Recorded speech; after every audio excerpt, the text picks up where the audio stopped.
Kita sekalian, kita akan buka dengan doa pembuka.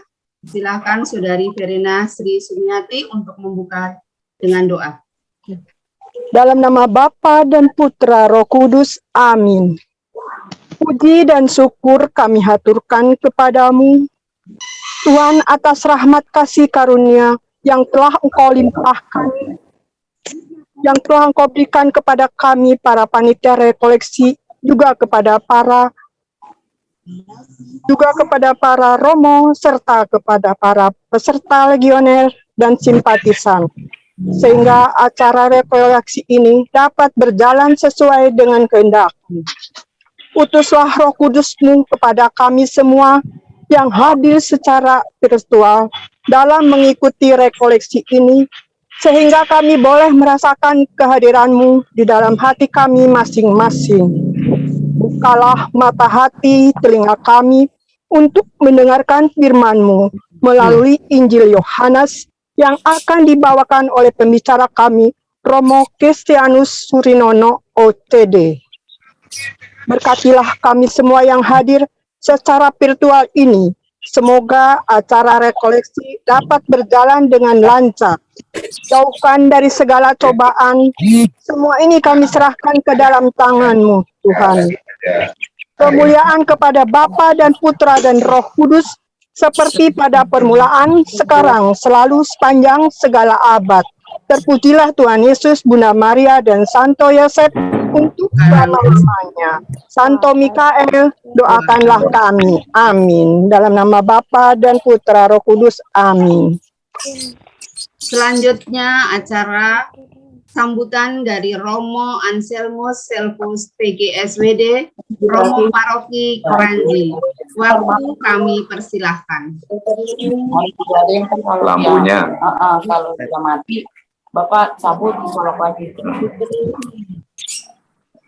Baik, selamat pagi Romo Kris dan juga para anggota legioner yang terkasih dalam Yesus Kristus. Dalam situasi pandemi ini juga seringkali mengganggu dan menimbulkan krisis dalam berbagai macam aspek, termasuk juga krisis rohani, krisis iman. Kita bersyukur kepada Allah karena kita mempunyai seorang yang luar biasa, yaitu Bunda Maria, yang dalam seluruh hidupnya senantiasa dihadapkan dengan krisis-krisis besar, terutama dalam panggilan dan perutusannya sebagai Ibu Yesus, Ibu Sang Penebus. Oleh karena itu, saya mengucapkan selamat untuk berekoleksi, selamat dan terima kasih kepada Romo yang membimbing refleksi ini, supaya dengan rekoleksi yang sedang dijalankan ini, kita semua para anggota legioner sungguh-sungguh menghayati peran Bunda Maria yang tangguh, yang berdaya tahan luar biasa dalam menghadapi krisis-krisis besar dalam panggilannya menjadi Bunda Penebus. Semoga rekoleksi ini berjalan dengan baik dan juga semua kita mengalami satu pengalaman rohani yang membuat juga kita menjadi orang yang tangguh menghadapi segala situasi, terutama dalam krisis COVID-19 yang belum selesai ini dan juga akan krisis lain di masa depan. Demikian kata sambutan singkat, selamat berekoleksi. Terima kasih.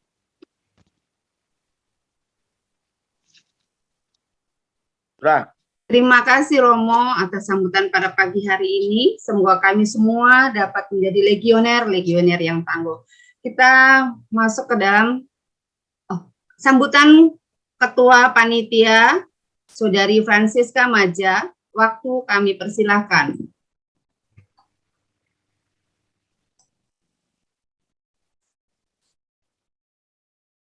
Ave Maria, Maria Ave.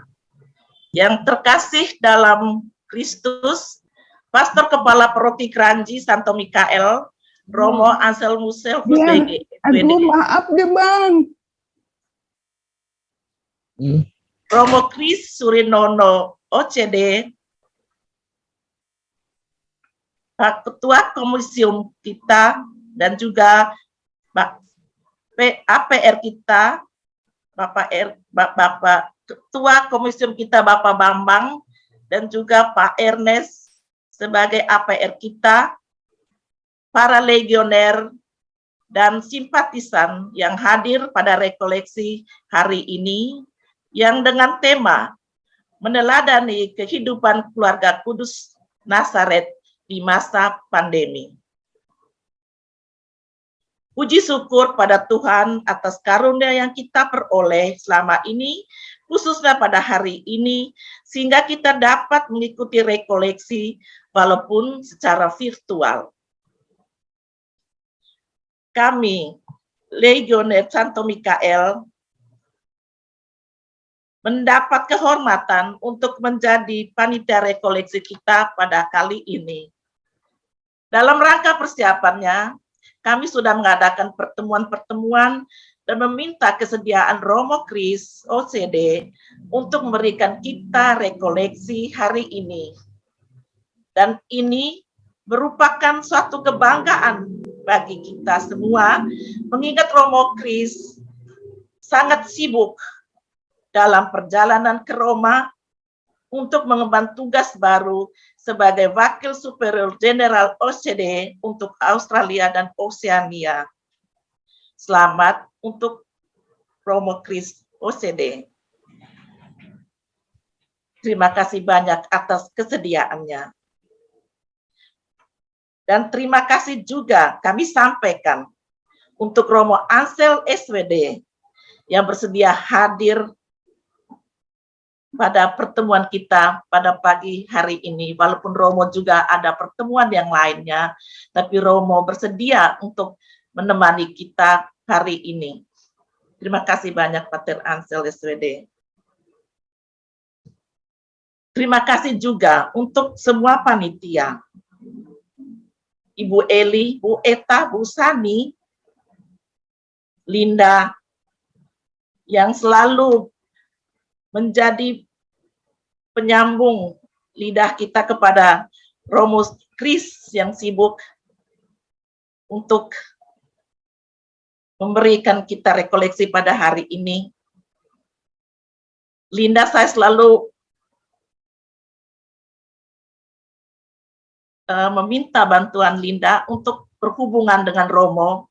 Dan Linda, kalau saya minta Linda, tolong sampaikan ke Romo. Linda selalu menjawab saya, sabar ini, Romo lagi sibuk, karena Romo pasti ada pertemuan dengan para suster ataupun dengan yang lainnya. Itu ciri khasnya si Linda yang orang Flores. Terima kasih, Linda. Dan juga untuk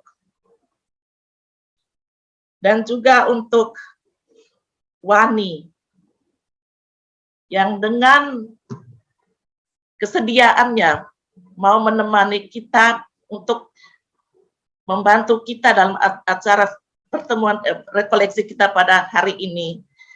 Wani adalah putri dari Ibu Nelly yang adalah anggota Presidium Immaculata yang bersedia untuk membantu kita, yang selalu sabar menemani kami ibu-ibu yang agak gaptek dengan acara-acara yang secara virtual ini. Terima kasih Wani, sehingga rekoleksi ini berjalan dengan lancar. Dan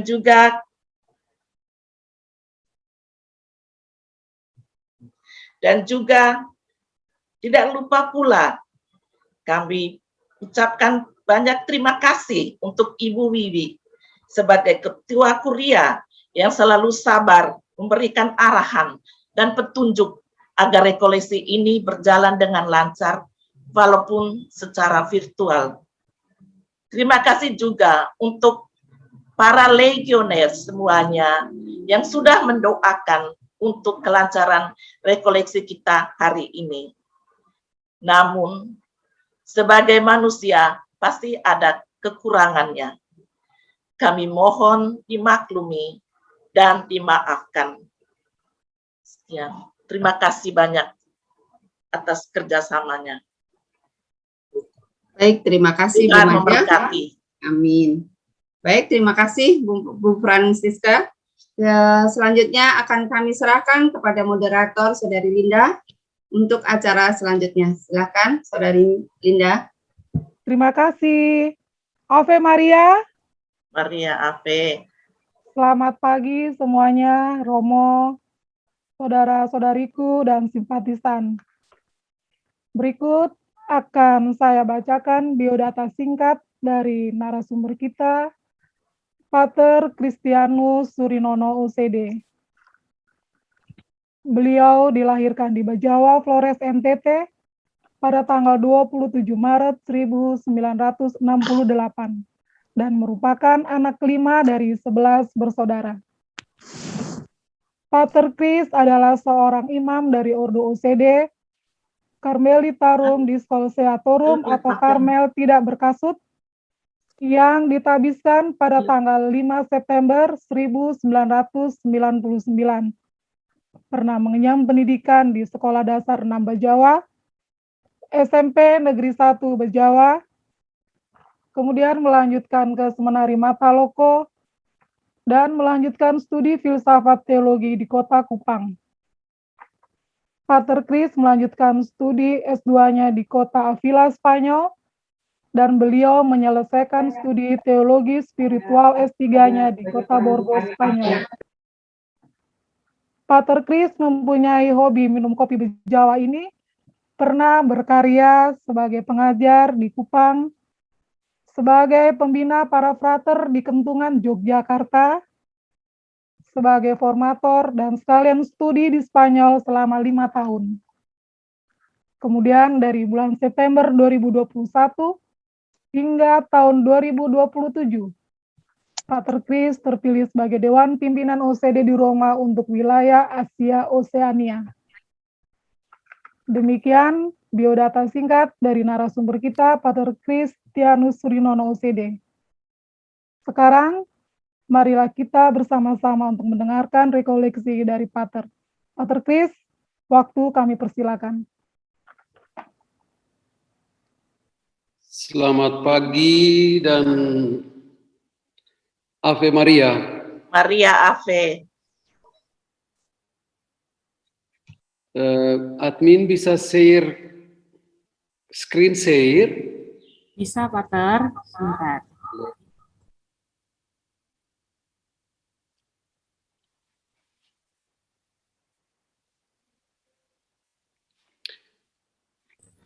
Sudah kelihatan, Pater? Ya. Udah.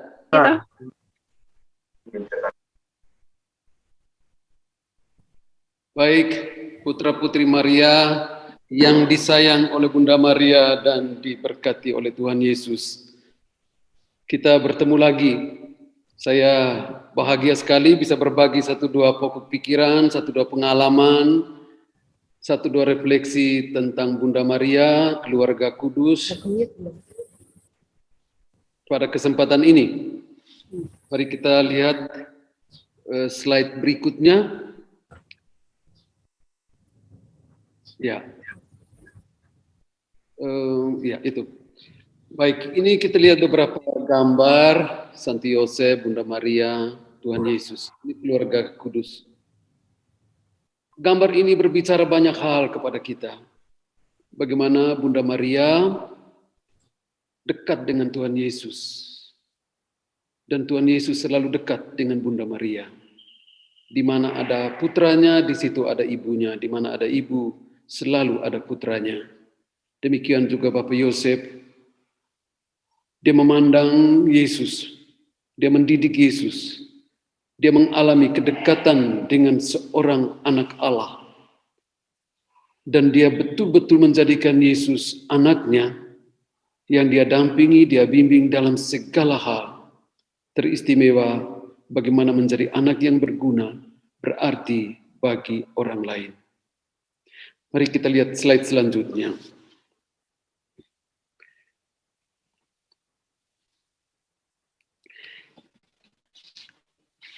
Putra-putri Maria yang terkasih, saya terus terang bahagia sekali bisa berkenalan. Bukan karena saya bisa beri sesuatu, tapi saya berkenalan dengan orang-orang, pribadi-pribadi yang mengasihi Maria. Satu kebanggaan, bisa mengenal secara dekat saudari-saudaraku sekalian, putra-putri Maria. Pada kesempatan ini kita belajar bersama. Belajar bagaimana Maria dan Santo Yosef dalam keseharian, dalam rutinitas rumah tangga, bisa mengalami kehadiran Yesus putranya di tengah-tengah kehidupan mereka, di tengah-tengah kesulitan, di tengah-tengah kebahagiaan, di segala situasi dan momen kehidupan mereka, mereka selalu merasa yakin bahwa ada Yesus di sana. Demikian juga sebaliknya, Yesus meskipun Allah, dia begitu bahagia memiliki Maria dan Yosef sebagai orang tua. Kedekatan relasi inilah yang mau kita pelajari, mau kita timba dari mereka untuk menjadi kekuatan batin kita, menjadi kekuatan hidup kita untuk belajar bagaimana kita bisa dekat dengan Allah dan bagaimana kita bisa merasa bahwa Allah tidak pernah meninggalkan kita. Sehingga kita belajar bersama Bunda Maria, belajar bersama keluarga kudus ini untuk mengalami kerahiman Allah. Di masa pandemi ini, sebenarnya ini satu kesempatan yang baik sekali untuk kita. Ada banyak hal yang berubah, ada banyak hal yang baru yang kita kenal. Seperti tadi dikatakan dalam kata sambutan dari Romo Ansel, bahwa masa pandemi ini ada banyak hal yang berubah dalam hidup kita. Bapak Suci Fransiskus, dia katakan, masa pandemi ini adalah satu momen, satu kesempatan, saat yang sangat istimewa, agar kita bisa melihat, mengenal, dan mengalami apa yang paling istimewa dan paling penting.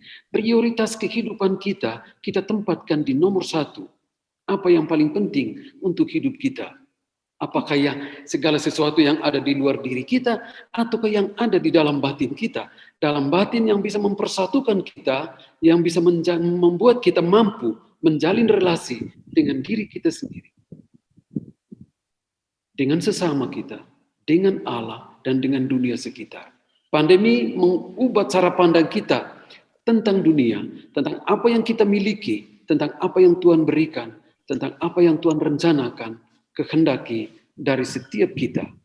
Tuhan hanya mau satu hal, agar kita merasa mengalami bahwa Dia mengasihi setiap pribadi tanpa pamrih. Itu masa pandemi ini diajak oleh Bapak Paus Fransiskus untuk mengalami kerahiman Allah. Allah sangat peduli, Allah sangat memperhatikan setiap orang. Dan karena kepedulian dan perhatian Allah inilah menjadi pendorong bagi kita untuk juga peduli dan memperhatikan orang lain. Teristimewa mereka yang paling dekat dengan kita di dalam rumah kita masing-masing. Baik, mari kita lihat selanjutnya. Siapakah Bunda Maria? Ini saya ambil dari Injil Lukas, kita mengenal sedikit. Kita tidak tahu riwayat hidup Bunda Maria, tetapi dalam Injil Lukas ini memberikan kita figur siapa itu sebenarnya Bunda Maria. Ya, di dalam perikop itu, tapi saya tidak akan ulas secara terperinci tentang perikop ini. Saya hanya melihat poin-poin yang memperlihatkan siapa itu Bunda Maria. Pertama dikatakan, dalam bulan yang ke-6, Allah menyuruh malaikat Gabriel ke sebuah kota di Galilea bernama Nazaret kepada seorang perawan. Ini nama yang diberikan oleh Allah kepada Bunda Maria. Dalam tradisi Yahudi, gelar ini sebenarnya tidak dikenal. Bahkan kalau orang tidak menikah dan apalagi tidak mempunyai anak, dan anak laki-laki, itu sudah dianggap hukuman dari Allah. Sehingga ketika dikatakan kepada seorang perawan, artinya dia tidak mempunyai keluarga, itu sebenarnya satu pengakuan dari Allah kepada pribadi Maria. Maria yang secara manusiawi lemah, rapuh, terbatas, akan diangkat oleh Allah, akan dibantu oleh Allah untuk menghadapi apapun yang nanti dikerjakan oleh Allah di dalam dan melalui dirinya. Itu nama yang diberikan oleh Tuhan. Nama kedua, kepada seorang perempuan yang bertunangan dengan Yusuf dari keluarga Daud, nama perawan itu Maria. Maria itu nama yang diberikan oleh orang tuanya. Jadi identitas Maria, nama Maria itu sudah dikenal dalam masyarakat, dalam keluarga, di antara teman-temannya dengan sebutan ini. Karena itu nama yang diberikan oleh Maria, Maria, Meriam, itu artinya tempat tinggal, tempat tinggi di mana Allah berdiam. Maria, tempat tinggi di mana Allah berdiam. Sehingga Allah sebenarnya mau datang ke dalam diri Bunda Maria, mengangkat Bunda Maria ke tingkat yang ilahi, dan di sana dia mau menjadikan Maria itu sebagai rumahnya. Indah sekali. Sehingga orang yang menjadi Legio Maria, mereka yang mencintai Maria, mereka yang tekun berdoa bersama Bunda Maria, mereka itu adalah tempat yang tinggi di mana Allah menjadikan hatinya tempatnya bertata. Kita perlu berbangga, kita perlu bahagia menjadi anak-anak Maria karena kita mengambil bagian di dalam namanya ini untuk menjadi tempat tinggal Allah, untuk menjadikan diri kita tempat yang layak untuk berdiamnya kerahiman Allah. Itu Maria yang kedua. Ketiga, lalu ketika malaikat itu masuk ke rumah Maria, ia berkata, "Salam, hai engkau yang dikaruniai, Tuhan sertamu. Engkau yang dikaruniai, engkau yang diberkati, engkau yang penuh rahmat." Ini nama yang diberikan oleh malaikat. Satu pengakuan bahwa rahmat yang dari Allah, rahmat yang di surga itu sekarang turun dan masuk memenuhi hati, hidup, dan seluruh keberadaan Maria. Penuh rahmat. Ketika orang memiliki rahmat yang berlimpah-limpah, tidak mungkin dia tidak membagikan itu kepada orang lain. Ketika orang mengalami kerahiman Allah yang luar biasa, tidak mungkin itu tidak terpancar, ya, tidak menjangkit atau tidak menjalar kepada orang lain. Malaikat pun mengakui bahwa Maria penuh rahmat. Kalau malaikat mengakui, mengapa kita tidak mengakui bahwa Maria itu penuh rahmat? Mengapa kita ragu untuk berdoa, memohon rahmat darinya? Dia sudah penuh rahmat. Dia tidak membutuhkan lagi rahmat. Yang ada dalam diri Maria adalah membagi. Jadi identitas Maria yang kedua adalah penuh rahmat. Sehingga sebenarnya siapa saja yang mengakui Yesus sebagai putra Allah tidak perlu ragu untuk meminta rahmat dari Bunda Maria. Karena dia penuh rahmat. Rahmat dari seorang ibu, ya, seorang mama yang peduli dengan sesama, yang peduli dengan putranya Yesus, yang peduli dengan orang lain. Tidak mungkin dia kikir dengan rahmatnya. Itu nama siapa itu Maria yang keempat. Dia orang yang penuh rahmat. Lalu di perikop ini kita baca dialog antara Maria, keraguan Bunda Maria akan apa yang akan dikerjakan oleh Tuhan. Dan pada bagian terakhir perikop ini, setelah mendengar semua yang dikerjakan Allah di dalam dirinya, Maria katakan, "Sesungguhnya aku ini adalah hamba Tuhan." Ini nama Maria yang diberikan oleh dirinya sendiri. Dia mengakui, dia merasakan, dia mengalami kebesaran rahmat itu. Dia mengalami kemurahan, kebaikan yang diberikan oleh orang tuanya. Dengan nama Maria, penuh rahmat. Maka hanya ada satu kata yang bisa keluar dari mulutnya. Aku ini hamba Tuhan. Hamba yang melayani Tuhan, hamba yang tidak bisa mengerjakan apa yang dia inginkan, tetapi hanya yang diinginkan oleh Allah, Tuhannya. Itu kira-kira sekedar satu pengetahuan tentang siapa itu Maria menurut kitab suci. Baik, mari kita lihat selanjutnya. Baik, ada yang menarik dalam kitab suci. Nama Maria, kata Maria, nama yang diberikan oleh orang tuanya ini tidak muncul banyak kali. Hanya ada beberapa kali dalam kitab suci. 13 kali disebut oleh Lukas, yaitu dalam Injilnya 12 kali, dan dalam Kisah Para Rasul 1 kali. Lalu 4 kali disebut oleh Matius, dan 1 kali dalam Injil Markus. Sedangkan Yohanes, Injil Yohanes, tidak disebutkan nama Maria sekalipun. Kata Maria ya, kata Maria itu tidak disebutkan. Jadi cuma 18 kali. Waktu gini, Wan. Sini.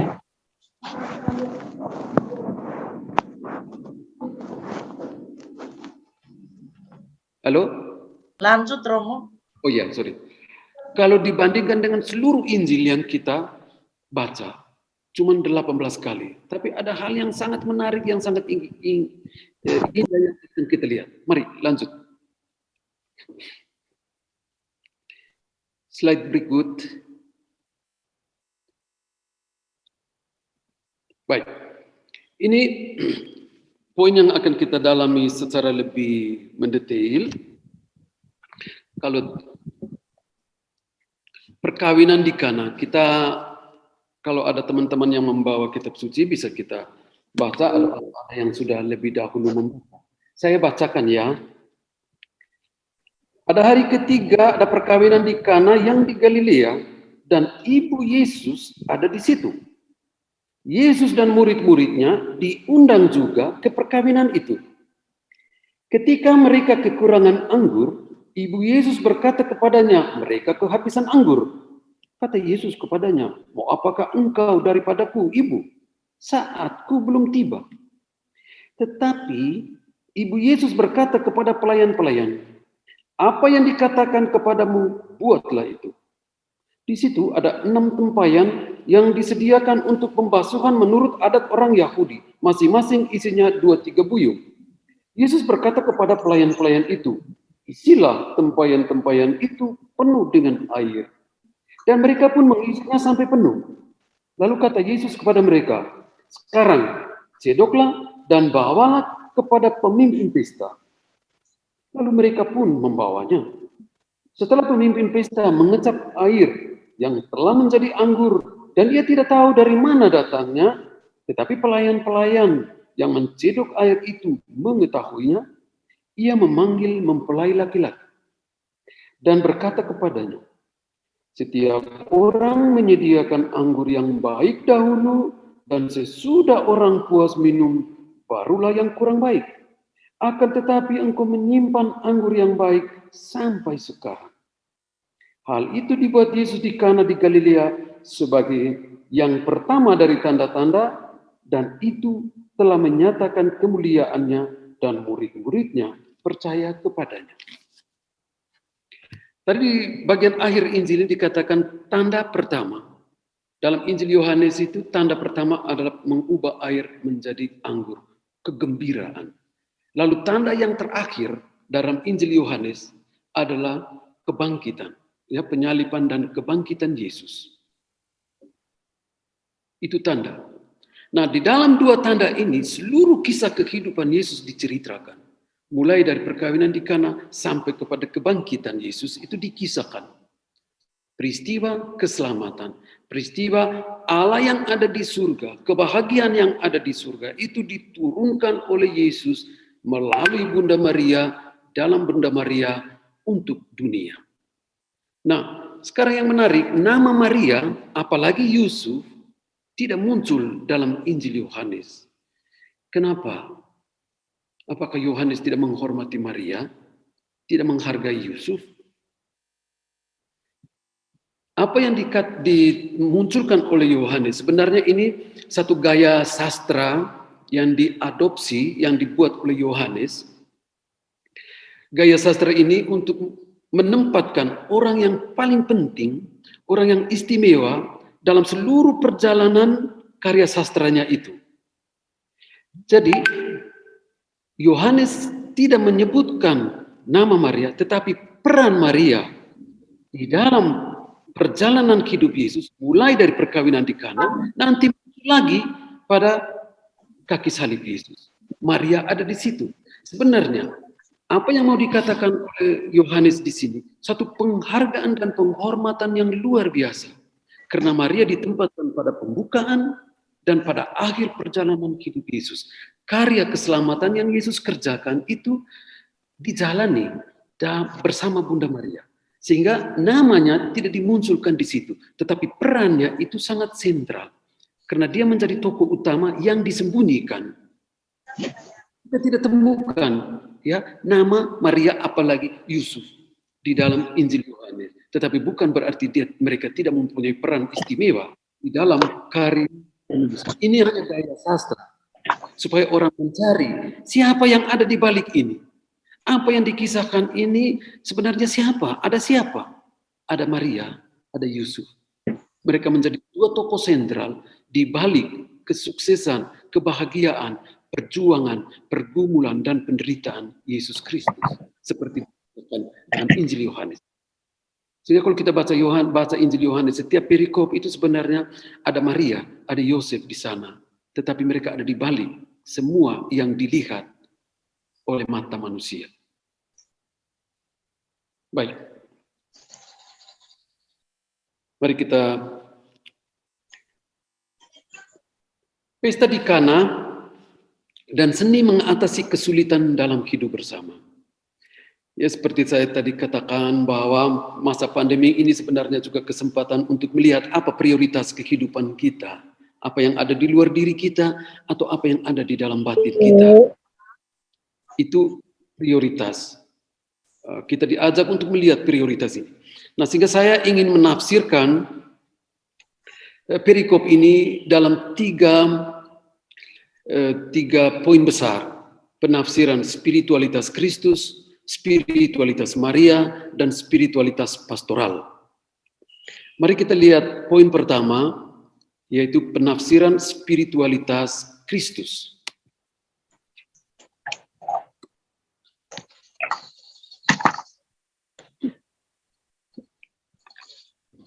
Baik, dikatakan di situ pada hari ketiga di ini yang mana?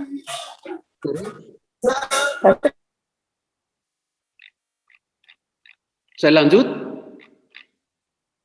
Halo. Lanjut. Ya. Baik.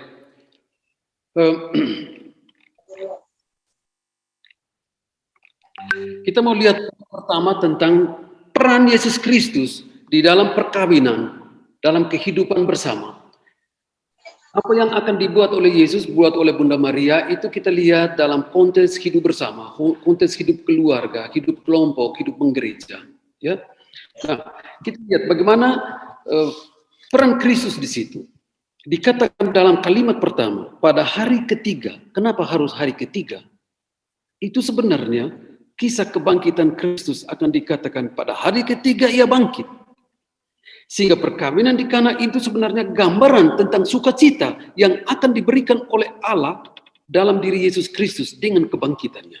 Sehingga perkawinan di Kana ini adalah antisipasi, ya, pengalaman kebahagiaan, pengalaman sukacita, pengalaman kerahiman Allah yang dibawakan oleh Kristus nanti berpuncak pada kebangkitannya.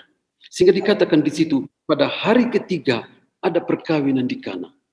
Sehingga nanti Santo Paulus dia akan bicara bahwa kasih Allah kepada manusia dan kasih manusia kepada Allah hanya bisa dibandingkan dengan perkawinan, relasi, cinta, suami istri. Istimewa orang yang hidup berkeluarga. Karena mereka yang bisa menampilkan kekuatan cinta Allah kepada dunia. Digambarkan atau diwakili dengan perkawinan. Sehingga dikatakan di situ hari ketiga ada perkawinan di Kana. Dan Ibu Yesus ada di situ. Ibu Yesus tiba-tiba ada di situ. Tidak dikatakan apa dia diundang untuk menjadi apa di sana, ataukah dia sekedar undangan atau masuk dalam panitia. Tidak dikatakan. Hanya dikatakan Ibu Yesus ada di situ. Itu menarik. Lalu Yesus dan murid-muridnya diundang juga ke perkawinan itu. Yesus diundang, sedangkan Maria tidak dikatakan dengan jelas apakah dia diundang atau tidak. Nanti kita lihat mengapa Maria ada di situ. Dan mengapa mereka mengundang Yesus dan bagaimana mereka setelah mengundang Yesus ke perkawinan itu, apa yang mereka buat terhadap pribadi Yesus. ketika mereka kekurangan anggur, Ibu Yesus berkata kepadanya, mereka kehabisan anggur. Baik, kenapa anggur? Yang dikatakan kehabisan anggur. Apakah lauknya habis, atau nasinya habis, rotinya habis? Tapi tidak dikatakan. Hanya dikatakan bahwa mereka kehabisan anggur. Berarti anggur di sini penting untuk perkawinan ini. Anggur ini penting. Dan yang dilaporkan oleh Maria kepada Yesus bukan kekurangan-kekurangan yang lain, tetapi anggur. Nah, sebenarnya ini tentang satu kisah keselamatan. Kisah keselamatan yang dibawakan oleh Yesus disimbolkan dengan anggur ini. Anggur. Sehingga anggur ini lagi ngopi, ternyata ada orang. Jika pemimpin pesta dia katakan semuanya, biasanya orang menyiapkan anggur yang kurang baik, tetapi setelah orang puas minum baru memberi anggur yang baik. Tetapi engkau menyimpan anggur sampai sekarang. Artinya apa? Artinya dengan kehadiran Yesus, anggur yang lama itu selesai. Anggur yang lama itu tidak lagi dipakai. Sekarang ada anggur yang baru, yaitu Yesus sendiri. Yesus adalah anggur terbaik. Karena dia sendiri akan memenuhi sukacita, kegembiraan yang kekal, yang abadi, yang selama-lamanya, yang dirindukan oleh hati manusia. Itu hanya bisa diberikan oleh Yesus. Sehingga dikatakan mereka kehabisan anggur. Itu dikatakan oleh Bunda Maria. Mereka tidak kehabisan anggur. Artinya, mulai sekarang kehadiran putra saya di sini, ya dikatakan oleh Maria, akan memberikan hukum yang baru, aturan yang baru, cara mencintai yang baru, cara hidup yang baru, bukan lagi cara hidup yang lama. Sekarang orang berhubungan dengan Allah tidak lagi lewat buku-buku, lewat peraturan, tetapi lewat seorang pribadi, yaitu Yesus Kristus. Sehingga apa yang lama, yang ada dalam kitab nabi-nabi, dalam kitab peraturan, dalam dan melalui Yesus Kristus yang hidup. Sehingga kita bisa berrelasi dengan Tuhan melalui Yesus Kristus. Allah datang ke dalam dunia tidak lagi melalui 10 perintah Allah, tetapi melalui pribadi Yesus Kristus. Sehingga agama Katolik adalah agama yang menjunjung tinggi relasi pribadi dengan Allah. Agama yang membuat kita bisa berhubungan dengan pribadi lain, yang mengerti, yang tahu segala kesulitan, segala suka duka hidup sebagai manusia. Sehingga dikatakan, ini anggur yang baru. Dan Maria katakan, lakukan apa yang disuruh. Jadi, saudara-saudariku, semua kita ingin bahagia. Dan bahagia itu adalah hidup menurut Yesus. Yesus memberikan kita anggur yang baru, peraturan yang baru, suasana yang baru, hati yang baru, melalui dirinya. Di dalam dirinya dan bersama dia. Itu anggur yang disediakan oleh Yesus. Sehingga ketika Maria berkata kepadanya mereka kehabisan anggur, Yesus katakan, "Aku mau apa dengan saya, Ibu? Saatku belum tiba." Tapi itu tidak didengar oleh Maria. Sehingga seakan-akan Maria katakan, tidak, sekarang itu kesempatanmu untuk memperlihatkan, untuk membahagiakan semua orang ini yang sedang berada dalam kesulitan. Hanya engkau yang bisa. Itu kata-kata, ya, ungkapan hati seorang ibu yang peduli dengan orang lain. Baik, itu kita sedikit tentang spiritualitas Kristus di dalam perikop ini. Yang kedua, bagaimana perikop ini dibaca dari aspek Bunda Maria, spiritualitas Maria, Mariologi. Menarik kita lihat bagaimana Bunda Maria di tempat ini. Ya. Tidak dikatakan dia diundang atau tidak, hanya dikatakan dia ada di situ. Ada hal yang menarik di sini bahwa Maria adalah seorang ibu yang selalu memperhatikan kebutuhan orang lain. Dia peduli dengan kesusahan orang lain. Dia di situ. Dia ada di antara banyak orang, tetapi dia tidak duduk diam dan mulai mengkritik atau menilai apa yang terjadi di tengah pesta. Dia tidak bisik-bisik dengan sesama di kiri dan kanan tentang situasinya, tentang pakaian pengantin, tentang makanan, tentang minuman. Tidak. Maria justru melihat apa yang penting, apa yang paling diharapkan oleh tuan pesta ketika mereka mengalami kesulitan. Maria peduli dengan itu. Apakah sekarang Maria tidak peduli dengan kita? Mustahil. Maria selalu peduli dengan orang yang sedang mengalami kesulitan. Itu sikap yang sungguh luar biasa, empati, peduli dengan sesama. Dan ini bagi kita sebuah pesan yang sangat istimewa ketika kita bisa peduli dengan orang lain. Entah secara fisik kita bisa buat, entah secara rohani kita berdoa untuk orang lain. Itu ekspresi kepedulian. Karena ada banyak sekali persoalan di dalam hidup rumah tangga, ada banyak sekali persoalan dalam hidup gereja, hidup para imam, para biarawan-biarawati atau dunia, karena orang tidak peduli dengan kesusahan orang lain. Orang merasa itu urusan dia, urusan saya tidak. Saya tidak mau masuk ke dalam kesulitan hidup orang lain. Sehingga Maria mengajak kita bagaimana berbagi dalam situasi yang seperti itu. Maria selalu menyemangati kita untuk berani mengambil tindakan dalam situasi yang tepat. Yang dibuat oleh Maria ketika mengalami kesulitan, dia tidak pergi ke tempat-tempat lain. Dia tidak pergi ke tuan pesta, tapi yang dia pergi pertama kepada putranya. Dia pergi kepada Yesus dan katakan mereka kehabisan anggur. Ini satu doa, satu permintaan, satu permohonan dari Maria kepada Yesus untuk orang lain. Karena dia tahu orang lain sedang mengalami kesulitan. Dia katakan mereka kehabisan anggur. Maria selalu di pihak orang yang sulit. Maria selalu berada di pihak orang yang menderita. Maria selalu berada di pihak orang yang merindukan, mengharapkan pertolongan, bantuan dari Tuhan ketika dia mengalami kesulitan. Baik. Kita lihat poin yang ketiga. Poin yang ketiga dari aspek pastoral, spiritualitas pastoral. Ini menarik, ya. Saya waktu sampai jam berapa? Sorry. Sampai 11.15 ya? Iya, betul, Masih ya? Mau. Iya. Ya, betul. Sehingga saya bicara sedikit pelan, jangan buru-buru ya. Baik, itu kepedulian seorang ibu ya, Maria. Dan dalam doa, kadang-kadang kita perlu seperti Bunda Maria. Kita perlu sedikit memaksa Tuhan. Mereka kehabisan anggur. Saya ada kesulitan ini.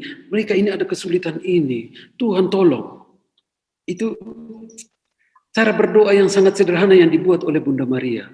Maria mendekati Yesus dan katakan kebutuhan orang lain. Apakah Maria tidak bisa beri sendiri? Bisa.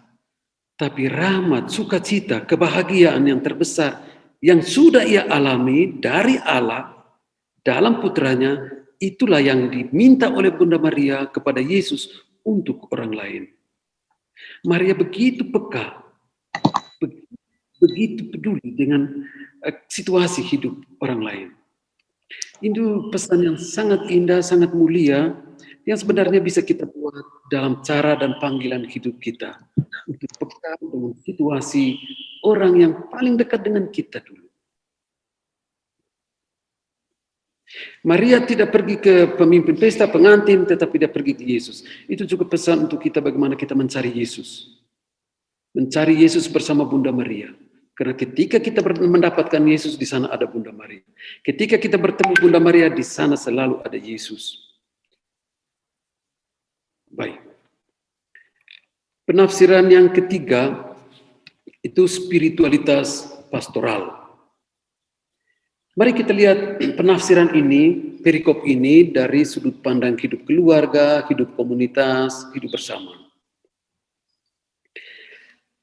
Pertama, dikatakan di situ ada perkawinan di Kana, tetapi tidak dikatakan, tidak disebutkan nama pengantin. Padahal dalam sebuah perkawinan, nama pengantin itu penting. Pengantin harus menjadi sentral utama. Pengantin harus menjadi pusat perhatian dari semua orang yang datang. Sehingga mereka harus mengenal ini pengantinnya, namanya siapa. Tetapi tidak dikatakan nama pengantin. Jadi satu pengantin yang anonim ya, tanpa nama. Untuk orang-orang yang diundang di tempat itu. Padahal pengantin kalau tanpa nama, tidak dikenal atau tidak saling kenal, itu bukan pengantin. Itu bukan hidup suami istri, bukan keluarga. Nama pengantin perlu dikenal. Nama suami, nama istri, nama anak, dengan seluruh kebutuhannya itu perlu dikenal. Perlu diketahui. Perlu diambil menjadi bagian dari perjalanan hidup orang yang berada dalam keluarga itu. Tidak bisa tidak dikenal segala kebutuhan anak, kebutuhan ibu, kebutuhan suami atau istri. Karena keluarga atau orang yang di komunitas dalam hidup bersama, kalau tidak saling mengenal, tidak akan saling mencintai. Tidak kenal maka tidak disayang. Mengenal di sini tidak sekedar mengenal nama, tapi seluruh kebutuhan batinnya, seluruh kerinduan hatinya. Sehingga pengantin laki-laki dan perempuan itu harus saling kenal. Siapa dia? Apa kebutuhannya? Sehingga ini sebenarnya kesalahan pertama dari perkawinan di Kana ini karena pengantinnya tidak saling kenal, tidak punya nama. Dan banyak orang tidak mengenal mereka. Dan tidak mau mengenal. Artinya masa bodoh ya. Terserahlah, aku di situ, saya di sini. Itu tidak mendatangkan sukacita, kebahagiaan. Ketika mereka saling mengenal, akan bisa mampu untuk saling memberi apa yang paling dibutuhkan. Ini juga terjadi kami pastor-pastor kadang-kadang, mungkin sekarang sedang saya omong ini, kami kadang-kadang memberi itu bukan apa yang dibutuhkan oleh umat, tapi justru apa yang kami tahu, yang kadang-kadang tidak dibutuhkan oleh umat. Itu karena kita tidak saling mengenal. Pastor tidak mengenal kebutuhan umat, kebutuhan rohaninya, kebutuhan batinnya yang paling utama apa. Tidak mampu diberikan oleh para pastor, para gembala, karena memang tidak kenal. Maka tidak ada sukacita di situ. Nah, pesan dari kita di sini adalah bagaimana untuk saling mengenal. Apa kebutuhan ya yang paling istimewa, paling dalam dari sama saya. Kedua, kesalahan yang kedua. Dikatakan bahwa mereka kehabisan anggur. Lah, pesta besar baru kehabisan anggur, bagaimana bisa terjadi? Hanya ada dua hal. Undangannya terlalu banyak, anggurnya disiapkan cuma sedikit. Ya, ataukah pesta itu tidak disiapkan dengan baik. Tidak cukup anggur satu botol untuk 100 orang. Mau minum gimana? Artinya, kehidupan keluarga baru ini tidak ada dalam perencanaan yang baik. Kehidupan yang tidak diperencanakan dengan baik bersama Allah dan di dalam Tuhan akan berakhir pada kegagalan. Sehingga kehidupan entah sebagai pribadi, entah sebagai keluarga, entah dalam kelompok, dalam hidup bersama, perencanaan, diskusi, dialog itu menjadi hal yang penting supaya tidak mengalami kekurangan anggur. Perencanaan, diskusi, dialog itu jalan terbaik untuk mengatasi sebuah kesulitan. Kadang-kadang kan dalam hidup rumah tangga atau kami di biara kadang-kadang berpikir bahwa wah dia kan sudah tahu kebutuhan saya, jadi saya tidak perlu omong, saya tidak perlu bicara, saya tidak perlu sampaikan. Ya tidaklah. Komunikasi ini penting supaya membuka segala kusut yang ada, segala kesulitan yang ada hanya bisa diatasi dengan komunikasi, bicara, rencanakan, planning. Justru yang terjadi dalam kehidupan bersama itu kesulitan-kesulitan, problem-problem yang kita alami bersama karena keterbukaan ini. Planning ini yang belum dijalani dengan baik dan teratur. Ketiga, kekeliruan yang ketiga dari aspek pastoral. Siapa yang bertanggung jawab dalam pesta ini? Siapa yang bertanggung jawab? Pemimpin pesta? Ataukah pengantin, pria atau wanita? Sebenarnya dalam sebuah perayaan pesta itu yang menjadi pusat perhatian seperti saya katakan tadi adalah pengantin. Ya, suami istri itu menjadi pusat perhatian dan mereka bertanggung jawab kepada itu. Tetapi yang terjadi di situ adalah pemimpin pestanya itu yang bertanggung jawab. Itu sudah orang ketiga. Orang ketiga dalam kehidupan bersama itu sulit. Itu bikin kacau. Orang ketiga. Tidak bisa kita temukan banyak sekali orang ketiga dalam kehidupan rumah tangga atau kehidupan membiara. Banyak sekali orang ketiga. Orang ketiga bisa dapat datang dari mama mantu, bapak mantu, ya, bisa datang dari teman-teman, bisa datang dari keluarga yang intervensi kepada kehidupan rumah tangga yang baru atau yang lama. Itu bisa menjadi orang ketiga. Orang ketiga sekarang zaman modern bisa. Orang sibuk dengan main game, sibuk dengan telepon, sibuk dengan yang lain, dan melupakan pasangannya. Itu termasuk orang ketiga. Bisa juga orang sibuk dengan kerja, melupakan pasangan, melupakan orang-orang yang ada di rumah. Itu bisa jadi orang ketiga yang mengganggu relasi. Yang membuat seolah-olah yang bertanggung jawab ini sudah bukan lagi suami istri atau para pengantin, tetapi orang ketiga. Kalau orang ketiga datang, kesulitan bukan berkurang tetapi akan bertambah banyak. Yang berikut, hal keempat, dikatakan bahwa kalimat kedua dalam perikop tadi, Yesus dan murid-muridnya diundang juga ke perkawinan itu. Tetapi teks sampai selesai tidak pernah dikatakan bahwa pemimpin pesta atau pengantin datang berbicara dengan Yesus. Tidak ada. Yesus diundang ke situ untuk apa? Kehadiran Yesus di situ tidak akan berarti kalau seandainya Bunda Maria tidak ada di situ. Karena semua orang sibuk dengan hal-hal yang lain. Yesus ada di tengah-tengah kehidupan itu, bahkan di tengah-tengah kesulitan mereka, tetapi mereka tidak merasakan kehadiran Allah, kehadiran Yesus yang bisa mengatasi segala kesulitan hidup mereka, segala kesulitan di dalam perayaan itu. Karena mereka tidak bicara dengan Yesus. Yesus diundang, tapi kemudian dilupakan. Yesus diajak, tapi kemudian dibiarkan. Yesus ada di situ.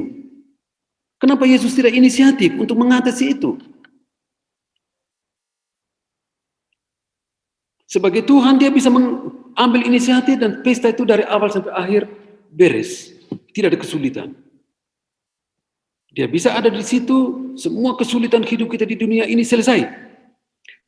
Semua kesulitan dalam hidup bersama bisa diatasi. Yesus ada di situ, tapi Tuhan tidak buat itu. Kenapa?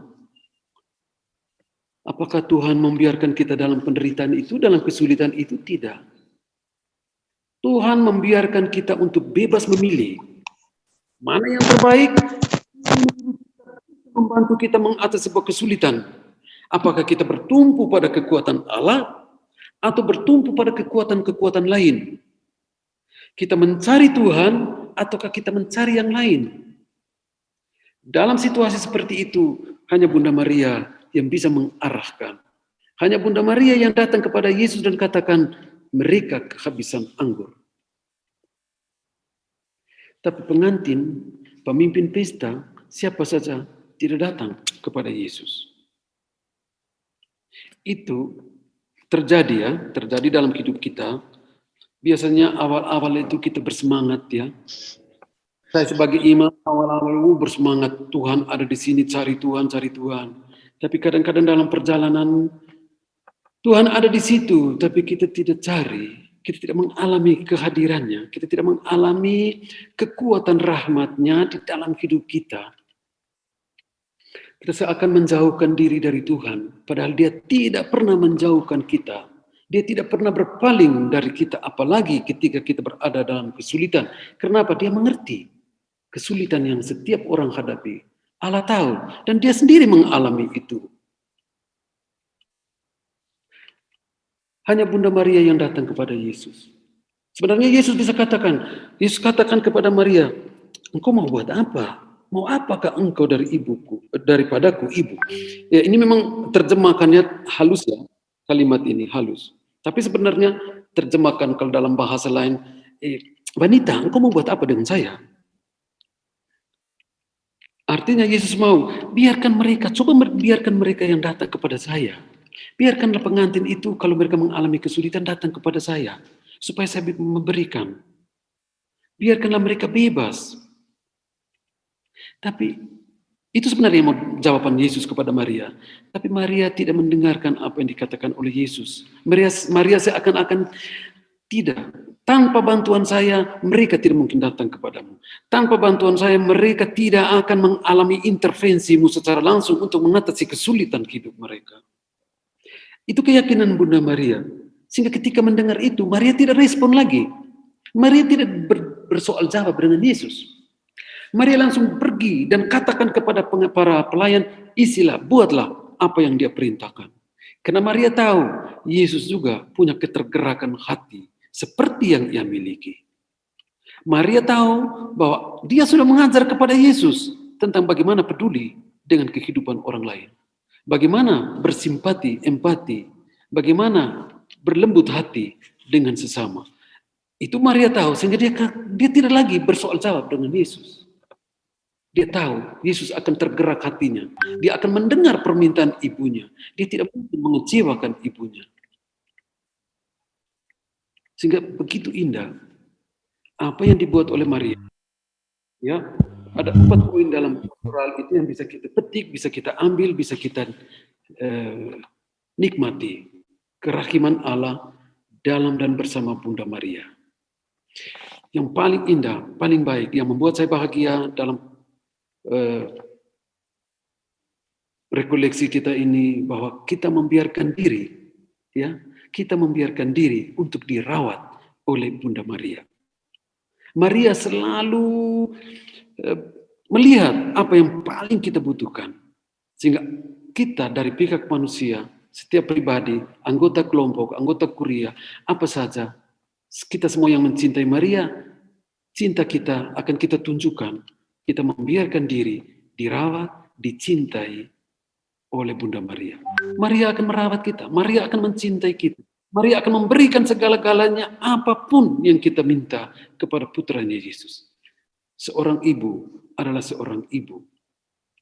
Seorang ibu yang mengasihi kita, mengasihi Yesus. Maka dari Maria kepada Yesus. Amin. Terima kasih. Saya kembali kepada moderator.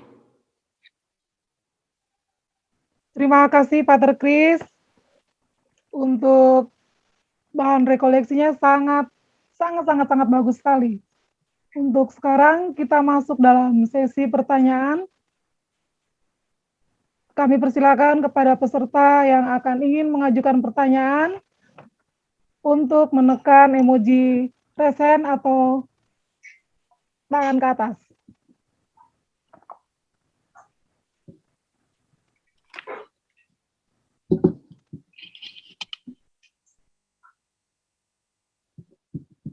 Atau langsung aja bertanya ya, Bu. Silakan.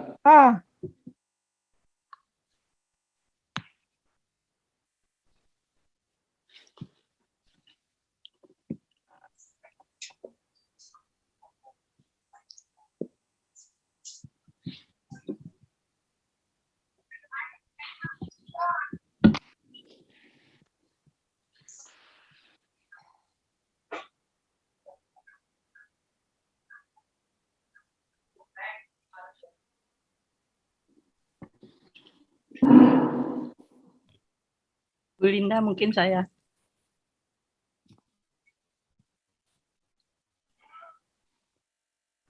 Ibu Linda. Ya, halo. Mari, monggo silakan langsung. Saya adalah Sisilia Ratna dari Presidium Maria Assumpta. Ingin bertanya, Romo, bagaimanakah kehidupan Bunda Maria dan Bapak Yosef setelah Yesus wafat? Apakah masih bersatu atau bagaimana? Terima kasih, Romo.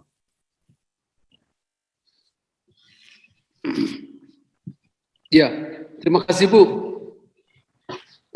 Saya sendiri belum mendalami itu ya, bagaimana kehidupan mereka. Tetapi kita bisa mengerti secara rohani. Meskipun seorang, misalnya suami istri atau Yosef meninggal duluan, memang diyakini bahwa Yosef meninggal duluan, ya, karena dia lebih tua. Maria setelah Yesus wafat lalu pergi tinggal di rumahnya Yohanes, seperti dikatakan oleh Yesus di dalam Injil. Ya, inilah ibumu, inilah anakmu. Jadi penyerahan Yesus kepada perawatan Yohanes. Yohanes diminta oleh Yesus untuk merawat ibunya. Indah sekali ya. Demikian juga sebaliknya. Yesus meminta ibunya supaya jangan hanya merawat dia, merawat Yesus saja, tetapi juga merawat Yohanes. Yohanes itu mewakili kita semua, mewakili gereja. Jadi Bunda Maria itu sesudah Yesus pergi, dia tetap merawat. Dia tetap merawat Yosef sebagai kekasihnya. Dia tetap merawat. Apakah nanti kalau Yosef meninggal duluan, tidak. Tidak. Cinta itu tidak pernah memisahkan orang. Cinta itu selalu menyatukan. Bukan persatuan fisik yang utama lagi, tetapi persatuan spiritual. Yang ada di surga dan kita yang ada di dunia ini, itu hanya terpisah karena keterbatasan kerapuhan manusia. Tetapi dalam cinta Tuhan tidak ada pemisahan. Mereka yang di surga tetap satu dengan kita yang ada di sini. Dan kita yang ada di sini tetap bersatu dengan mereka yang di surga. Apalagi sebagai suami istri. Itu tidak akan pernah terpisahkan. Cinta itu selalu menyatukan. Cinta itu selalu mengubah. Ya, cinta itu selalu membuat orang berkorban untuk saling ingat, saling peduli, saling mendoakan. Itu cinta. Begitu kira-kira. Terima kasih Romo Kris, selamat siang. Saya dari Presidium Rumah Kencana. Karya penyelamatan Allah dalam seluruh Injil, Matius, Markus, Lukas, dan Yohanes, tersebutkan dalam Injil tentang peran Maria. Tetapi kenapa Injil Yohanes sama sekali tidak menyebut nama Maria dalam tulisan Injilnya? Ya. Adakah sesuatu seperti teman-teman kita di Protestan mengatakan Maria sama sekali tidak ada artinya di dalam kehidupan Yesus. Seperti Maria dan keluarganya datang, siapa ayah ibuku, siapakah saudaraku? Dikatakan ya, bahwa dia yang berbakti kepadaku, itulah saudaraku, itulah ibuku. Kenapa Yohanes sama sekali tidak menyebutkan nama Maria dalam Injilnya? Terima kasih Romo. Ya, saya langsung jawab ya, moderator. Oke, Pater. Langsung jawab ya. Baik, terima kasih, moderator. Memang, ya saya tidak tahu dari mana teman-teman yang berbeda gereja Katolik itu berpikiran seperti itu. Setahu saya, dan saya pernah baca, bahwa Luther itu sangat mencintai Bunda Maria. Luther itu seorang imam Agustinus atau dari Ordo Agustinus yang propaganda Protestantisme ini. Tetapi perkembangan selanjutnya Banyak pengikut-pengikutnya itu mulai menafsirkan sendiri-sendiri tentang Bunda Maria, apalagi. Ya, apalagi Bunda Maria. Sehingga ada orang yang bilang, ada orang yang katakan, sudah orang Katolik, kenapa kamu berhenti doa rosario, baca kitab suci? Tapi doa rosario itu dari mana toh? Bukankah doa rosario itu dari kitab suci? Apakah orang Katolik tidak membaca kitab suci dengan ketika mereka berdoa rosario? Itu penafsiran yang dangkal, Bapak. Penafsiran hanya untuk menyerang. Sebenarnya Luther itu punya cinta yang luar biasa kepada Bunda Maria. Ya, saya pernah tulis di Facebook saya tentang 5 poin yang dikatakan oleh Luther tentang Bunda Maria. Itu poin-poin yang memperlihatkan bahwa Luther itu punya relasi batin yang begitu luar biasa, begitu mengagumkan tentang Bunda Maria. Sedangkan dikatakan saudara-saudara Yesus itu dalam tradisi Yahudi, sepupu-sepupu keluarga besar itu biasa dikatakan saudara-saudara, bukan saudara kandung. Ya, kita tidak masuk ke situ. Baik, itu hanya sekedar info saja, pengetahuan umum. Baik, yang Bapak tanyakan bahwa kenapa Yohanes tidak memunculkan nama Bunda Maria. Seperti tadi saya sudah jelaskan sedikit ya, saya kira. Bahwa itu gaya sastra yang digunakan oleh Yohanes ya, untuk menyembunyikan seorang tokoh sentral di dalam penulisan Injilnya. Sehingga kisah tentang Bunda Maria hanya muncul di awal perkawinan di Kana, lalu muncul lagi tentang kisah itu di akhir, yaitu ketika Yesus disalibkan. Itu muncul peran Bunda Maria. Nama dalam sebuah karya sastra menjadi tidak penting. Yang penting di sini adalah perannya.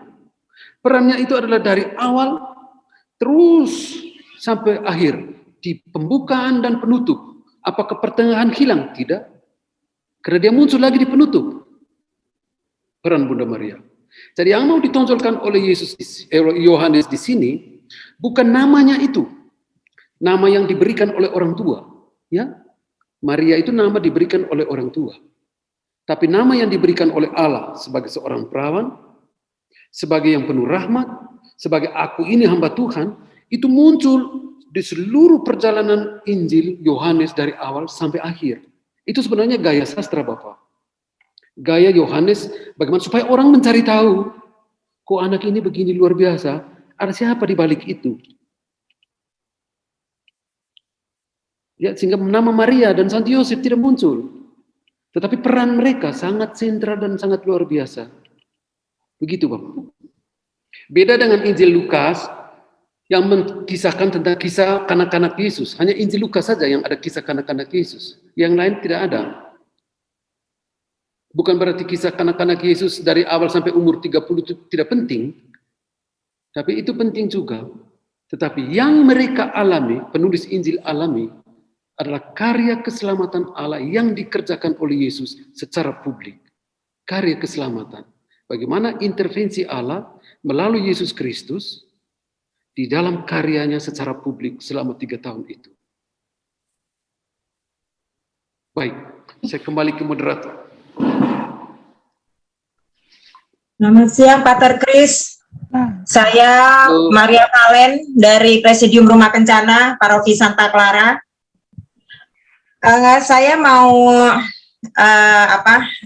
meminta kiat saja dari Pater Kris sesuai dengan tema rekoleksi hari ini, meneladani keluarga kudus Nazaret pada masa pandemi.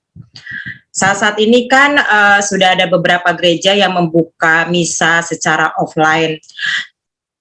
Tapi tidak sedikit keluarga Katolik yang masih lebih nyaman misa secara online.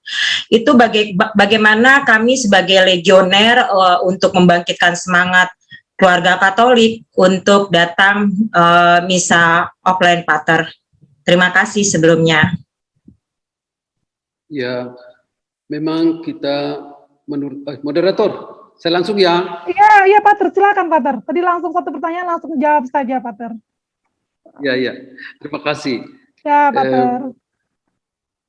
Memang gereja sekarang ini membutuhkan orang-orang yang gigih. Kelompok-kelompok yang peduli. Kita butuh itu. Harap pastor saja dengan satu paroki dengan umat yang begitu banyak, mustahil bisa. Jadi kita butuh, jangan patah semangat, jangan kecil hati. Kita harus mendorong sesama kita bahwa misa offline itu kita berjumpa secara pribadi dengan Tuhan. Ya. Kalau kita omong secara virtual begini itu kedekatan batin itu tidak terbangun. Tidak akan terbangun. Tetapi kalau kita duduk bersama, katakanlah suami istri ya, mencari waktu yang pas, tanpa diganggu oleh anak-anak, tanpa diganggu oleh pekerjaan, duduk bersama berdua, beda suasana batinnya. Dan itu yang mau didorong oleh gereja, supaya umat mengalami itu. Ya, mengalami itu, merasakan bahwa kita dalam kesulitan ini, Tuhan datang, bertemu secara pribadi. Sehingga gereja selalu mendorong supaya kita offline. Karena di offline itu kita ada sentuhan, ya, ada sesuatu yang berbeda kalau kita bertemu secara face to face dengan Tuhan Yesus. Karena kita akan merasakan Tuhan ada di sini, Tuhan di samping saya, Tuhan ada di depan saya, Tuhan di dalam kesulitan saya. Secara virtual belum mampu untuk menjalin itu relasi. Jadi teman-teman Legio, gereja sangat membutuhkan kamu pada saat ini. Tuhan sangat membutuhkan untuk mendorong orang teman-teman dengan cara apapun. Meskipun mungkin ada yang ditolak, dikritik, atau diabaikan. Jangan ciut, jangan kecil hati. Roh Kudus akan membantu, karena ini penting untuk perkembangan iman kita. Ya, itu saja nasihat saya, Bu. Jangan patah semangat. Roh Kudus akan bekerja, Bunda Maria. Ini kamu tuh kaki tangannya Bunda Maria. Kamu tuh menjadi Maria yang lain. Supaya kesulitan-kesulitan yang tidak disadari itu dikatakan oleh saudara-saudaraku. Seperti tadi dalam Injil, pengantin tidak sadar bahwa mereka kehabisan anggur, tetapi Bunda Maria tahu. Maka peran itu kamu ambil, supaya mereka yang tidak sadar akan kesulitan-kesulitan itu bisa tahu bahwa Tuhan memperhatikan mereka. Butuh orang lain. Kamu adalah Maria sekarang. Itu saja, Bu. Kembali ke moderator. Baik, Mari Romo. dipersilakan. Ada pertanyaan melalui chat. Pertanyaan dari Saudari Danis. Pater, tema kita kan meneladani keluarga kudus Nazaret di masa pandemi. Dan masa pandemi identik dengan masa sulit. Di semua hal kehidupan, keuangan, kekurangan, sakit, kehilangan keluarga, dan lain-lain. Untuk soal sakit dan kehilangan keluarga tidak disinggung dalam pesta pernikahan di Kana ini. Bolehkah Pater memberi penjelasan tentang hal ini? Terima kasih. Baik, Bu. Kehilangan keluarga, kehilangan sesama. Ya. Ada tadi di dalam Injil, kita bisa melihat bahwa pengantin itu tidak saling kenal. Ya. Tidak saling kenal mereka. Itu sebenarnya secara tidak langsung mereka sudah kehilangan orang-orang yang mereka kasihi, orang-orang yang mereka harus cintai. Mereka kehilangan itu.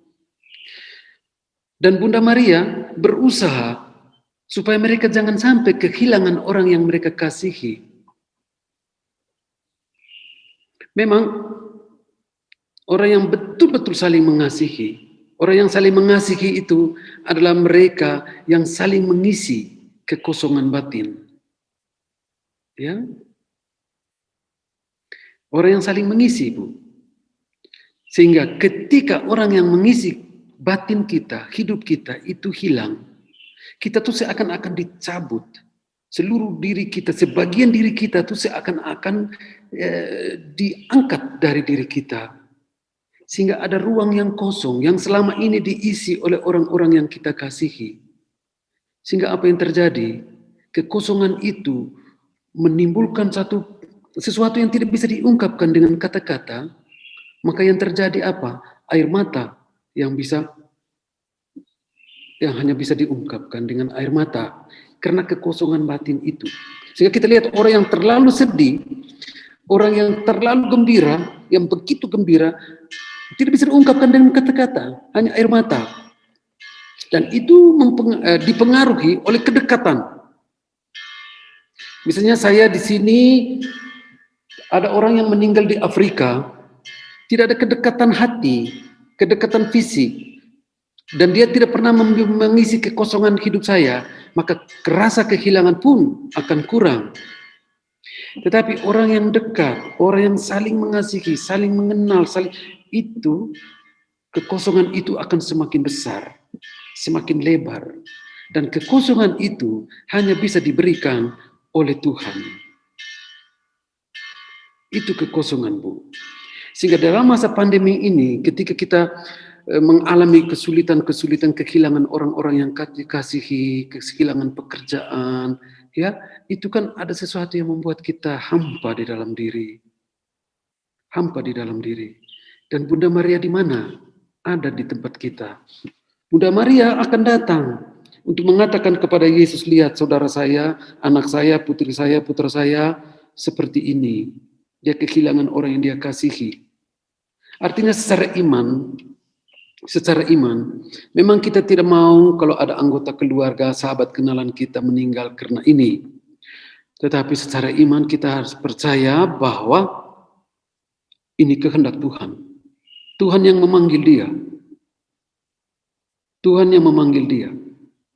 Nah, ketika itu kita masukkan ke dalam diri kita, maka kekosongan itu akan diisi oleh Tuhan sendiri. Itu, Bu, kira yang saya bisa beri. Terima kasih, Romo. Terima kasih, Pater.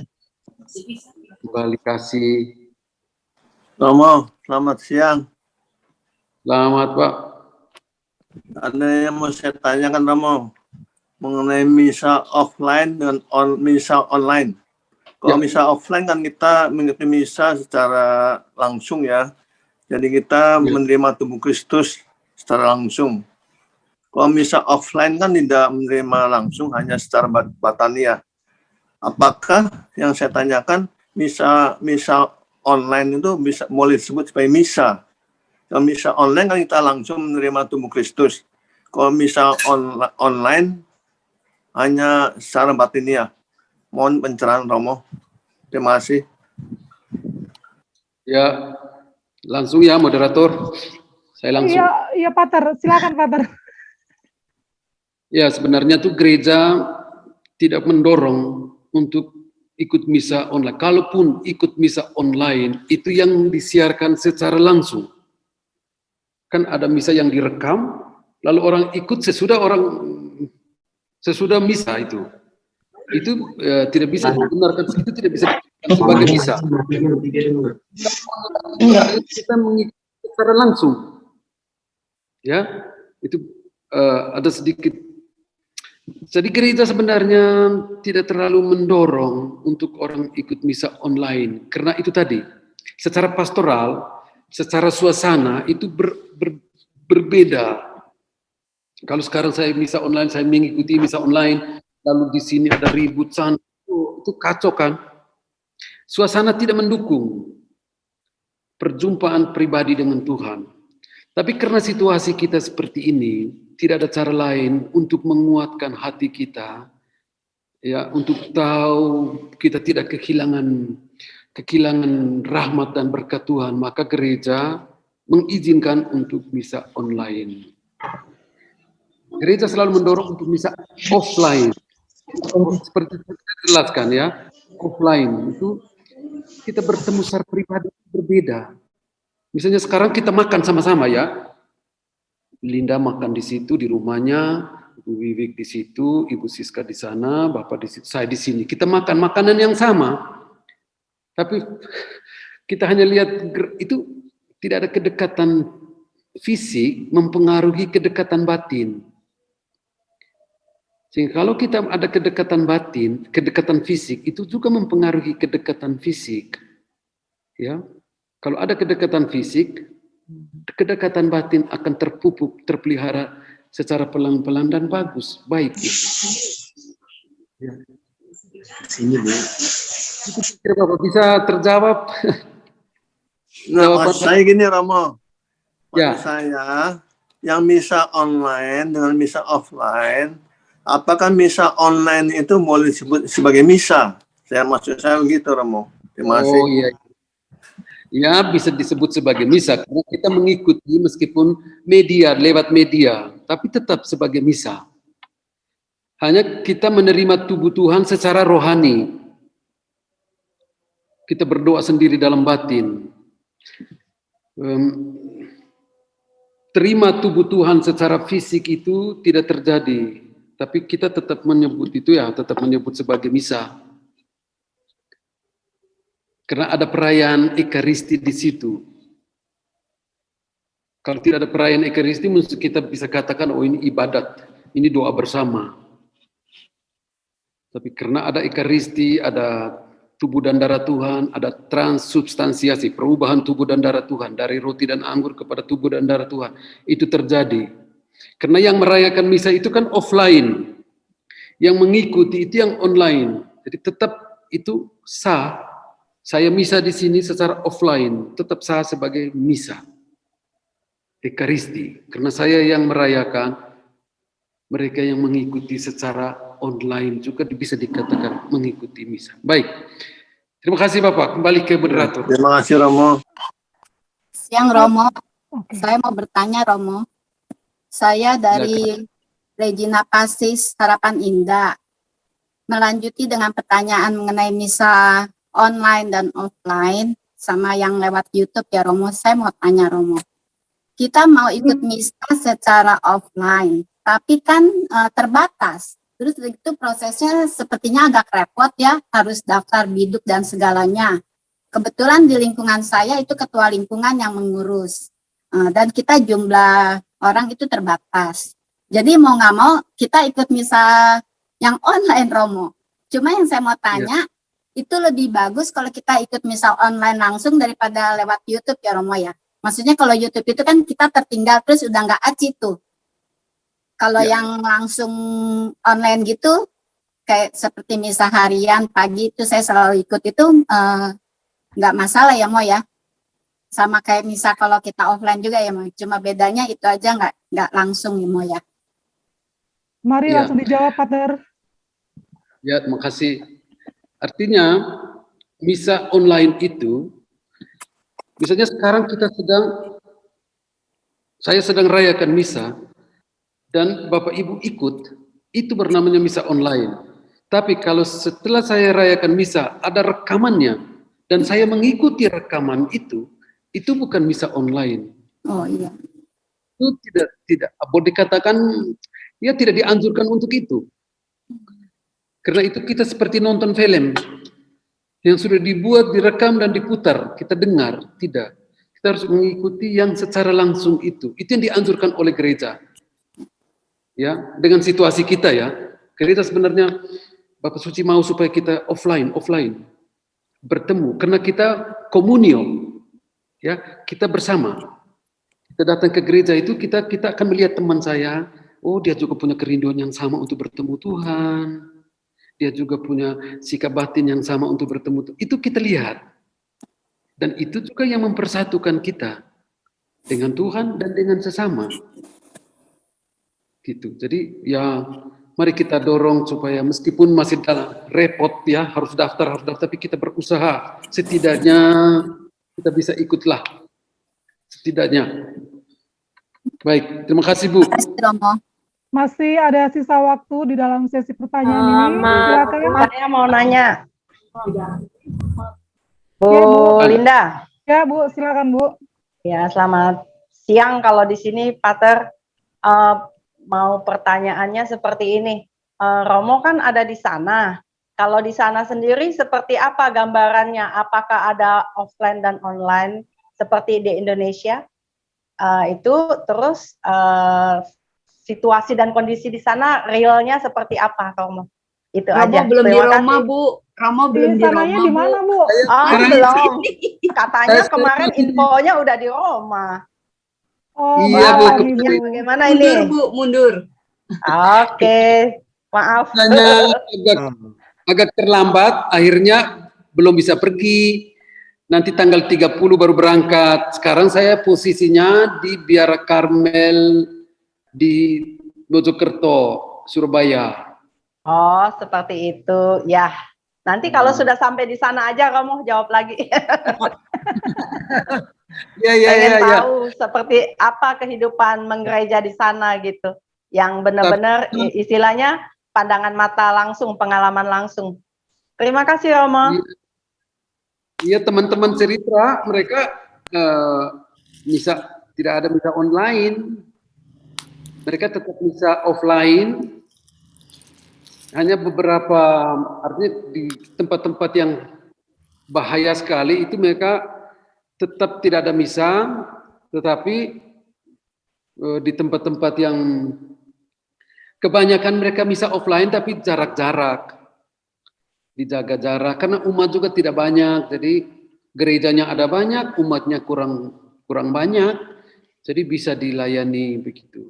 Artinya menurut cerita. Nanti saya ke sana baru saya cerita lagi lah laporan pandangan mata. Saya mau bertanya, Romo. Saya dari Maria Bunda Kristus. Ini agak menyimpang dikit, Romo. Jadi gini, kalau kita baca di kitab suci kan ada mengenai kehidupan Yesus waktu usia 12 tahun. Kemudian ada lagi Yesus di kehidupan pada saat usia 30 tahun. Yang saya mau tanyakan itu bagaimana kisah remaja Yesus yang tidak diceritakan. Artinya pada usia 12 tahun sampai 30 tahun itu tidak diceritakan dalam Alkitab, atau maksudnya apakah Romo bisa memberikan penjelasan mungkin? Karena kan kalau kita baca itu ada beberapa bacaan bahwa ternyata Yesus ada di suatu tempat gitu ya. Ya, terima kasih Romo, itu aja. Mari silakan jawab, Pater. Ya, saya singgung tadi bahwa kisah kanak-kanak Yesus sampai dengan usia 30 tahun itu boleh dikatakan tidak ada dalam kitab suci. Kenapa? Kitab suci kita bukan kisah riwayat hidup. Ya. Jadi kitab suci itu apa? Kitab suci itu adalah pengalaman para penulis Injil tentang Allah. Pengalaman kerahimannya, pengalaman kelembutan Allah, kepedulian Allah terhadap mereka secara pribadi. Pengalaman iman mereka terhadap campur tangan Tuhan kepada mereka. Misalnya kepada Yohanes. Jadi itu satu pengalaman. Sehingga yang kita baca ini adalah pengalaman para penulis tentang kerahiman Allah. Sehingga kalau masa remaja Yesus, ya tidak perlu ditulis karena mereka tidak mengalami bagaimana pengalaman Yesus, pengalaman mereka tentang Yesus di masa remaja atau di masa kanak-kanak. Bukan berarti itu tidak penting, itu penting. Tapi mereka tidak punya pengalaman langsung dengan Yesus ketika dia umur 10 tahun, umur 5 tahun, 6 tahun. Itu penting, itu ada di dalam diri Maria dan Yosef. Pengalaman itu. Itu akan dikisahkan lebih bagus, lebih indah dan menarik ketika kita membaca dari sisi Santo Yosef dan Bunda Maria, orang tuanya. Karena itu pengalaman personal mereka, pengalaman pribadi Bunda Maria dan Santo Yosef atas kehadiran Yesus sebagai seorang anak kecil. Tapi Maria dan Yosef tidak menulis pengalaman mereka. Yang mereka tulis, penginjilan yang tulis itu adalah pengalaman mereka. Dan kita baca sekarang, untuk apa? Bukan untuk mengenal siapa itu Yesus, bagaimana perjalanan hidup, bagaimana riwayat hidupnya, tidak. Bagaimana supaya kita bisa mengalami bahwa Allah yang dialami oleh penulis Injil ini, Allah yang hidup, Allah yang masih tetap ada sekarang, di sini dengan saya secara pribadi. Jadi ketika kita bisa bayangkan Bu, Injil ini kan sudah 2000 tahun, katakanlah. Tapi setiap kali kita membaca satu perikop, satu kalimat, ada sesuatu yang berubah, menggerakkan hati kita. Kenapa? Itu satu pengalaman. Sehingga ketika kita membaca Injil, kita diajak untuk bagaimana mengalami. Misalnya Yesus katakan, jangan takut. Ketika kita baca dari situasi batin kita, Saya tidak tahu teman-teman dalam situasi batin apa sekarang. Dalam kesulitan, dalam sukacita, dalam pergumulan, dalam putus asa, kecewa, macam-macam. Tetapi ketika kita membaca, jangan takut menyentuh pribadi kita masing-masing dengan situasi batin kita masing-masing. Itu sapaan kata-kata dari Tuhan sendiri. Jadi kita membaca Injil itu adalah upaya kita untuk merasakan bahwa Tuhan itu bersabda kepada saya secara pribadi. Bukan kita mau tahu riwayat hidupnya. Itu mungkin gereja-gereja lain ya. Tapi kita orang Katolik yang mencintai Bunda Maria itu seperti ini. Kita mau mengalami bagaimana Tuhan itu ada di dalam hidup saya. Kira-kira begitu, Bu. Saya Romo. Pater. Ya. Ya, Mbak Wani. Mari silakan, Mbak. Ya, Pater, ini ada pertanyaan dari chat dari Ibu Yulia dari Cikarang. Pater, bagaimana caranya agar kita rendah hati seperti Bunda Maria, terutama menyimpan perkara dalam hati? Terima kasih. Ya, untuk rendah hati, mau gimana? Bagaimana supaya bisa rendah hati? Ya, dan bisa menyimpan. Rendah hati itu sederhana sebenarnya ya. Kita tidak merasa lebih dari orang lain. Dalam segala hal, termasuk dalam hal rohani, kita tidak merasa lebih. Demikian juga, kita tidak merasa kurang dari orang lain.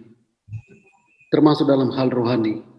Orang lain lebih suci, orang lain lebih banyak berdoa, orang lain lebih... Enggak. Itu kita tidak rendah hati. Rendah hati tidak merasa lebih. Kalau merasa lebih kita sombong. Kalau merasa kurang kita rendah diri. Tuhan tidak mungkin mau dua ekstrem itu. Ya, dua ekstrem itu Tuhan tidak mau. Tuhan mau tuh kita percaya. Meskipun kita banyak kekurangan, ya banyak kegagalan, tapi Tuhan mau supaya kita tetap merasa bahwa kita dicintai oleh. Ya, di samping segala macam Tuhan tetap mengasihi. Itu kerendahan hati. Kita tetap yakin bahwa Tuhan berkarya melalui saya di dalam diri saya untuk mengalami kerahiman Allah. Tuhan berkarya. Dan saya yakin bahwa itu karya Tuhan dalam diri saya lewat saya. Itu rendah hati. Ya, ada banyak hal yang bisa membuat kita rendah hati. Menurut saya ada banyak sekali peristiwa-peristiwa hidup kita yang membuat kita harus rendah hati dan bisa melatih untuk rendah hati. Pertama, kita melihat segala sesuatu itu dengan kacamata Tuhan. Ya, kita mulai dari Tuhan. Misalnya, saya konflik dengan teman, saya benar, saya di posisi yang benar, teman saya di posisi yang salah. Maka saya berusaha supaya dia yang harus datang meminta maaf kepada saya. Ya kan? Itu kan logika manusia. Logika kita berpikir begitu. Oh, kan dia yang salah. Dia yang mengata-ngatai saya begini. Oke, dia yang harus minta maaf kepada saya. Atau kalau tidak kita berpisah. Kamu ke sana, saya ke sini. Udah. Orang yang rendah hati, dia tidak akan berpikir begitu. Dia akan berpikir, Tuhan sudah memaafkan saya.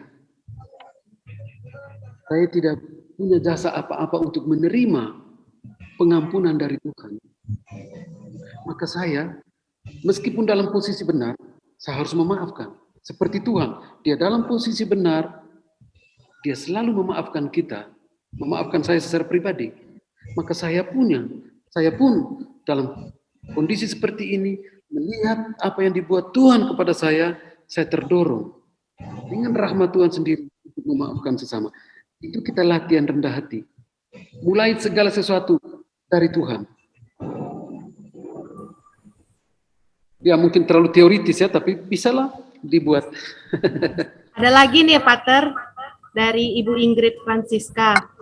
Pater, bagaimana membangkitkan orang tua supaya mau menyemangati putra-putrinya untuk giat ikut kegiatan dia setiap minggu di paroki masing-masing. Karena Tuhan Yesus kan sangat dekat dan sayang kepada anak-anak seperti Bunda Maria dan Bapak Yosef yang selalu memberi semangat kepada putranya. Ya, memang zaman modern ini sudah sulit ya, sulit sekali ya. Meskipun begitu, banyak yang mengeluh bahwa gereja tidak mendengarkan keluarga, gereja tidak mendengar orang muda, gereja menjauhi, atau gereja terlalu sibuk urus uang, urus gedung, urus pembangunan, urus itu, dan tidak sibuk dengan kesulitan. Seakan-akan gereja jauh, tapi gereja ini siapa? Gereja yang paling kecil, paling indah, paling istimewa, paling mulia itu adalah keluarga. Sehingga orang katakan iglesia domestika, keluarga itu gereja. Memang kita mungkin butuh rekoleksi, butuh lebih banyak, lebih sering untuk mendorong keluarga-keluarga untuk melihat bahwa ada sesuatu yang indah di dalam mendorong anak-anak untuk berpartisipasi di dalam kegiatan-kegiatan gereja. Mungkin ya dari gereja atau dari kelompok lebih banyak memberi penyadaran tentang keindahan, rahmat, berkat yang akan diterima oleh anak-anak ketika mereka aktif di gereja. Mungkin kelompok-kelompok kecil seperti kita ini mungkin bagus ya, mendorong keluarga-keluarga untuk melihat sisi positif dari keterlibatan anak-anak di dalam gereja. Begitu, Fanny. Terima kasih, Pastor. Boleh Mbak Linda? Ya, Bu. Mbak Linda? Ya, Bu. Kamu yang terkasih, terima kasih.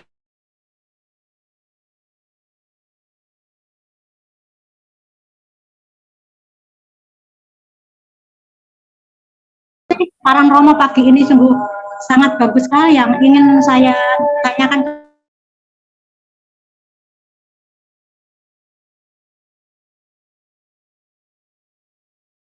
yaitu 5 poin pengakuan Martin Luther tentang Maria. Ya Romo, ingat tadi ya Romo. Ya, bolehkah Romo menyampaikan kepada kami Romo? Itu pengakuan itu Romo. Saya sangat tertarik. Itu ada di Facebook saya. Mungkin Dinda bisa cari itu ya. Oke, Sebentar ya, Bu. Pater. Ya, Pater. Nanti Linda bantu. Ya ini saya dapat. Oh enggak. Ya. Ini saya dapat, Bu. Nanti gimana nih? Mungkin semua dapat di-share saja di mana bisa dapat. Itu ada. Nanti Linda bantu, Pater, karena mengingat waktu ya. Mungkin masih ada yang mau bertanya. Bu Padi nanti saya bantu, saya share tulisan dari Pater Kris untuk Ibu ya. Untuk saya juga. Oh ya, nanti Linda share di wall Legio Maria Mikael Kranji. Dan juga komisium nanti, Bu Linda. Oh iya, maaf Ibu ya. Iya, terima kasih. Pak Ernest, adakah pertanyaan Pak? Tadi aku lihat. Apa suara saya terdengar ya? Jelas terdengar, jelas terdengar Pak. Mau kembali ke laptop Romo. Silakan. Jadi tadi kan dikatakan Yesus diundang, tetapi tidak diajak bicara, tidak seorang pun bicara dengan dia. Entah pengantin, entah ketua pesta. Nah ini apakah juga kita mungkin seperti itu juga ya? Jadi kadang-kadang kita menyadari Yesus itu sebetulnya hadir, kita datang kepada, tapi kita lebih asik ngomong dengan teman-teman yang lain, lalu mengesampingkan Tuhan Yesus. Ini yang pertama. Kemudian yang kedua tentang Maria. Ini sangat menarik bahwa Maria begitu care dengan situasi. Dia tidak diminta oleh panitia, untuk bilang sama Yesus bahwa anggurnya habis, tetapi Maria sendiri peduli. Lalu ketika Maria datang kepada Yesus, ya sebetulnya mestinya dia tidak datang ke situ ya Romo ya. Mestinya menegur ketua panitia, ini gimana kamu? Tapi Bunda Maria, kenapa datangnya kepada Yesus?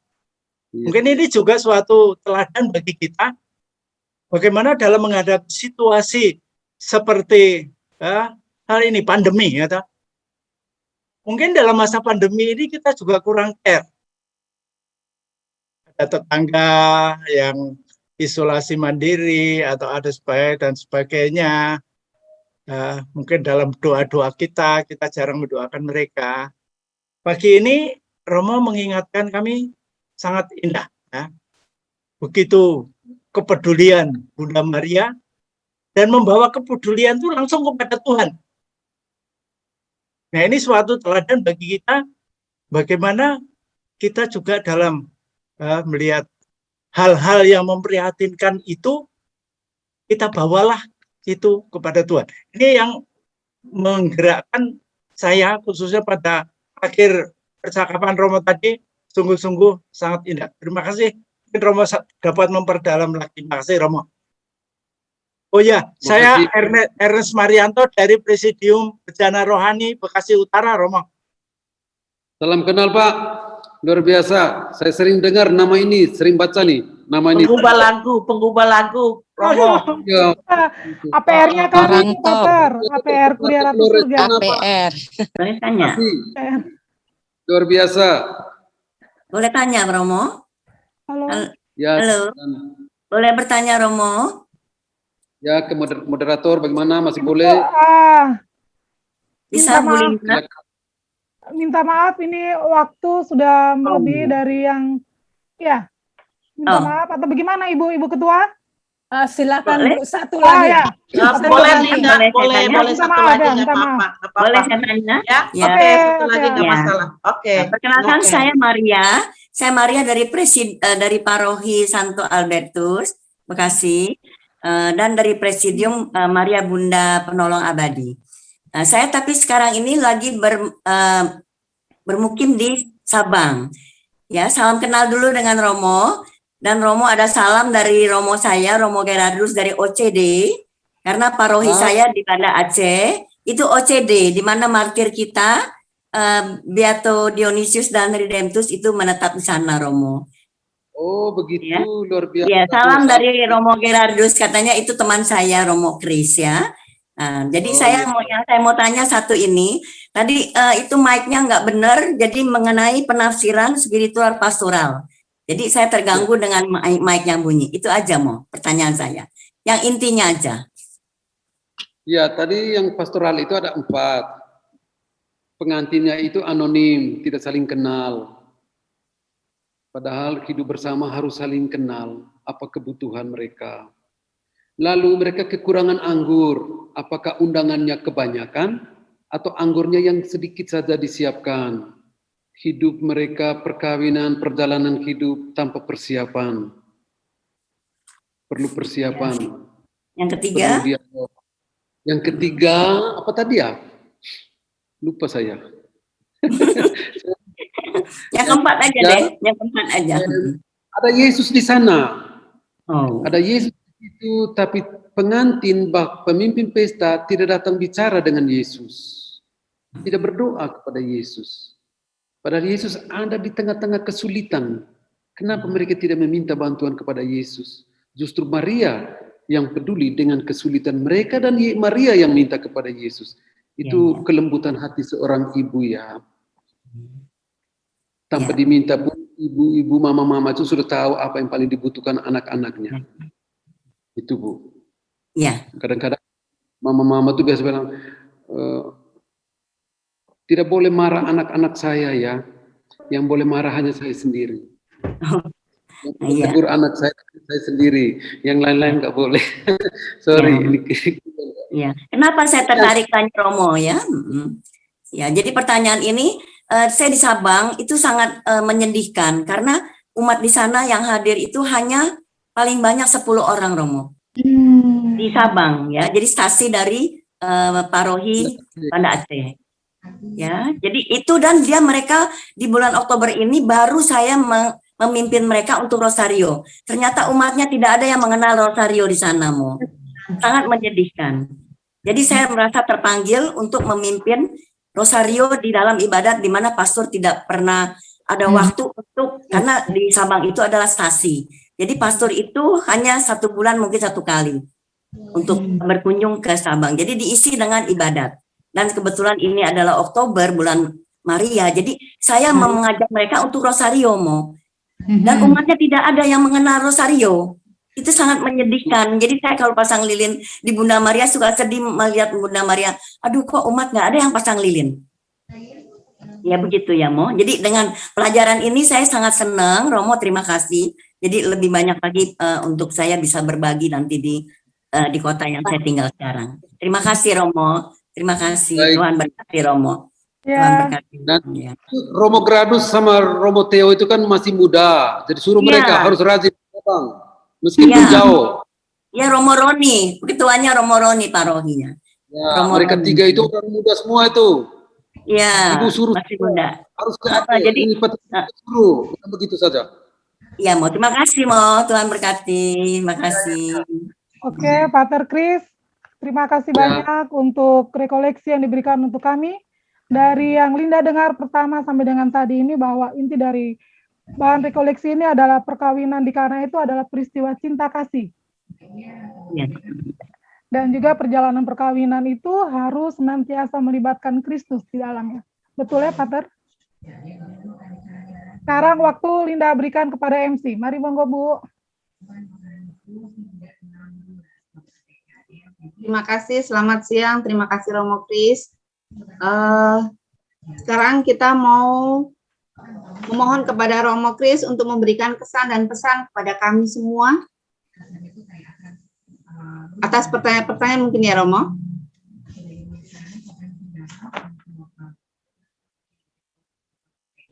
Oke. Saya bahagia sekali bisa berbagi pada kesempatan ini. Pertama, bahwa kita yang berdoa, kita berdoa itu, atau kita yang ada dalam Legio Maria, pokoknya dalam gereja, kita berdoa itu di dalam gereja, bersama gereja, untuk gereja. Kita tidak berdoa sendiri. Kita berdoa untuk orang-orang yang tidak bisa berdoa. Kita berdoa untuk mereka yang terlalu sibuk. Sehingga ketika kita capek di dalam menjalani kelompok, ya, ketika kita lelah, kita seakan-akan kita merasa bahwa tidak ada sesuatu yang memuaskan batin kita. Ingat bahwa kita berdoa untuk gereja, di dalam gereja, dan bersama gereja. Berdoa untuk Bapak Uskup, ya. Ketika kita berdoa, kita ingat bahwa kita ini sedang berdoa untuk Bapak Uskup, untuk para imam, untuk umat. Kita berdoa dalam gereja, bersama gereja, dan untuk gereja. Meskipun kita berdoa pribadi, secara pribadi saya berdoa di kamar atau di mana, tapi saya berdoa itu atas nama gereja, untuk gereja, dan dalam gereja. Jangan patah semangat, tetap kuat, tetap yakin. Ini panggilan berdoa di dalam gereja. Legio Maria itu punya tempat spesial di dalam hati Bunda Maria. Doakan saya juga. Amin. Terima kasih Romo Kris. Semoga kami semua menjadi legioner-legioner yang tangguh dan dapat dipercayakan di dalam masyarakat kita. Selanjutnya kita mohon kepada Ibu Wiwi selaku Ketua Dewan Kuria Ratu Surga untuk memberikan sepatah dua patah kata bagi kita semua. Terima kasih, waktu kami persilakan. Terima kasih, Bu Eta.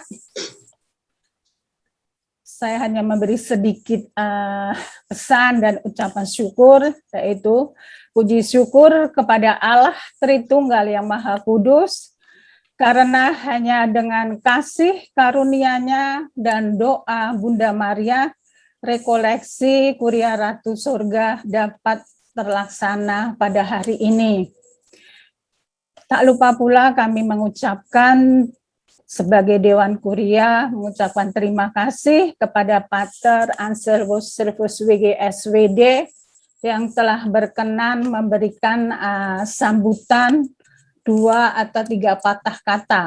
Begitu juga kami juga mengucapkan syukur kepada Pater Chris yang telah berkenan menjadi narasumber yang luar biasa. Kami juga mengucap terima kasih kepada para suster, para legioner, dan simpatisan yang terkasih. Teristimewa juga kepada para panitia yang telah mempersiapkan segala sesuatunya sehingga rekoleksi dapat terlaksana dengan baik. Tentunya menjadi harapan kita semua setelah kita menerima permenungan yang luar biasa dari Pater Chris, yaitu mengenai kehidupan keluarga kudus di Nazaret. Tentunya ini sangat menarik dan meneladani dalam kehidupan kita ke depannya. Dan tentunya kita berharap untuk dapat menjadi legioner yang berakar kuat, bertumbuh, berkembang, dan berbuah. Tentunya semuanya ini tidak hanya kita lakukan di bibir saja, tetapi harus memerlukan semangat, komitmen, dan tanggung jawab yang dilandasi oleh iman dan kasih. Adapun kuncinya adalah kesetiaan, ketaatan, dan kerendahan hati yang terlebih dahulu dilakukan oleh Panglima tertinggi kita. Aku ini hamba Tuhan, terjadilah padaku menurut perkataanmu. Kesetiaan mutlak kepada Allah. Fiat voluntas tua. Dengan rahmat kesetiaan, Legio Maria dapat menampilkan wajah gereja Katolik yang peduli. Seperti apa yang tadi disampaikan oleh Romo Chris, bahwa kita harus peduli. Peduli pada setiap hal yang diperhatikan oleh gereja, yaitu dengan semangat, aku siap diutus. Akhir kata, mohon dibukakan pintu maaf sebesar-besarnya apabila ada kekurangan di dalam penyelenggaraan rekoleksi ini. Sekian, terima kasih. Ave Maria. Maria Ave. Terima kasih Bu Wiwi. Karena waktu sudah pukul 11.56, maka rekoleksi pada siang hari ini akan kita akhiri dengan doa penutup. Ini kok berantakan begini. Marilah kita bersatu dalam doa, dalam nama Bapa, Putra, dan Roh Kudus. Amin. Allah Bapa Tritunggal Maha Kudus, Bapa, Putra, dan Roh Kudus, puji dan syukur kami haturkan kehadirat-Mu atas penyertaan-Mu dari awal, pertengahan, hingga akhir rekoleksi ini, sehingga dapat berjalan dengan lancar. Kami mohon kiranya kami semua, para legioner, senantiasa meresapi apa yang telah Romo Chris paparkan, sehingga iman kami semakin diteguhkan, dikuatkan dalam karya pelayanan kami. Bimbing kami agar kami dapat melayani dengan kerendahan hati, agar siapapun yang kami layani sungguh merasakan damai dan sukacita. Kami juga berdoa bagi Bapak Uskup, para imam, biarawan, biarawati, dan seluruh pelayan gereja, agar Engkau senantiasa menjaga dalam keseharian mereka, dalam tugas-tugas mereka, agar mereka selalu dalam lindungan dan kasih-Mu. Kau beri kesehatan, khususnya bagi Romo Kristianus Surinono LCD yang akan bertugas ke Roma.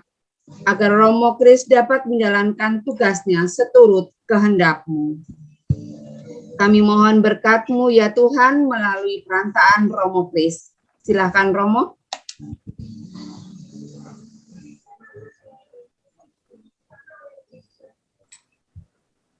Mohon maaf Romo, di mute, masih di mute. Masih di mute.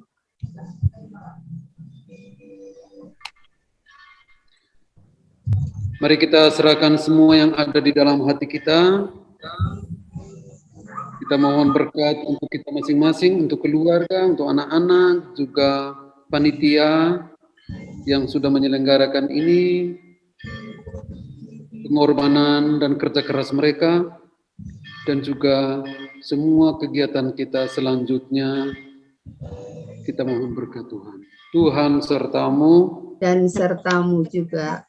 Semoga saudari-saudaraku sekalian semuanya baik, senantiasa dibimbing, dilindungi dengan berkat Allah yang Maha Kuasa, Bapa dan Putra dan Roh Kudus. Amin. Kita lanjutkan dengan Angelus. Dalam nama Bapa, Putra dan Roh Kudus. Amin. Maria diberi kabar oleh malaikat Tuhan bahwa ia akan mengandung dari Roh Kudus. Salam Maria, penuh rahmat Tuhan sertamu. Terpujilah engkau di antara wanita, dan terpujilah buah tubuhmu Yesus.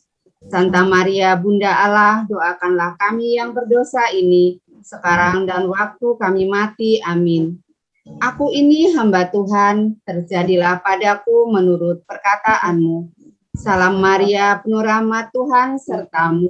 Terpujilah engkau di antara wanita, dan terpujilah buah tubuhmu Yesus. Santa Maria, Bunda Allah, doakanlah kami yang berdosa ini, sekarang dan waktu kami mati. Amin. Sabda sudah menjadi daging dan tinggal di antara kita. Salam Maria, penuh rahmat Tuhan sertamu. Terpujilah engkau di antara wanita, dan terpujilah buah tubuhmu Yesus. Santa Maria, Bunda Allah, doakanlah kami yang berdosa ini, sekarang dan waktu kami mati. Amin. Doakanlah kami ya Santa Bunda Allah, supaya kami dapat menikmati janji Kristus. Ya Allah, karena kabar malaikat kami mengetahui bahwa Yesus Kristus Putramu menjadi manusia. Curahkanlah rahmat-Mu ke dalam hati kami, supaya karena sengsara dan salibnya kami dibawa kepada kebangkitan yang mulia. Sebab dialah Tuhan dan pengantara kami. Ya Maria, engkaulah Ratu dan Bundaku. Ingatlah bahwa aku ini kepunyaan-Mu. Peliharalah dan lindungilah aku sebagai harta milik-Mu. Amin. Dalam nama Bapa, Putra, dan Roh Kudus. Amin. Terima kasih.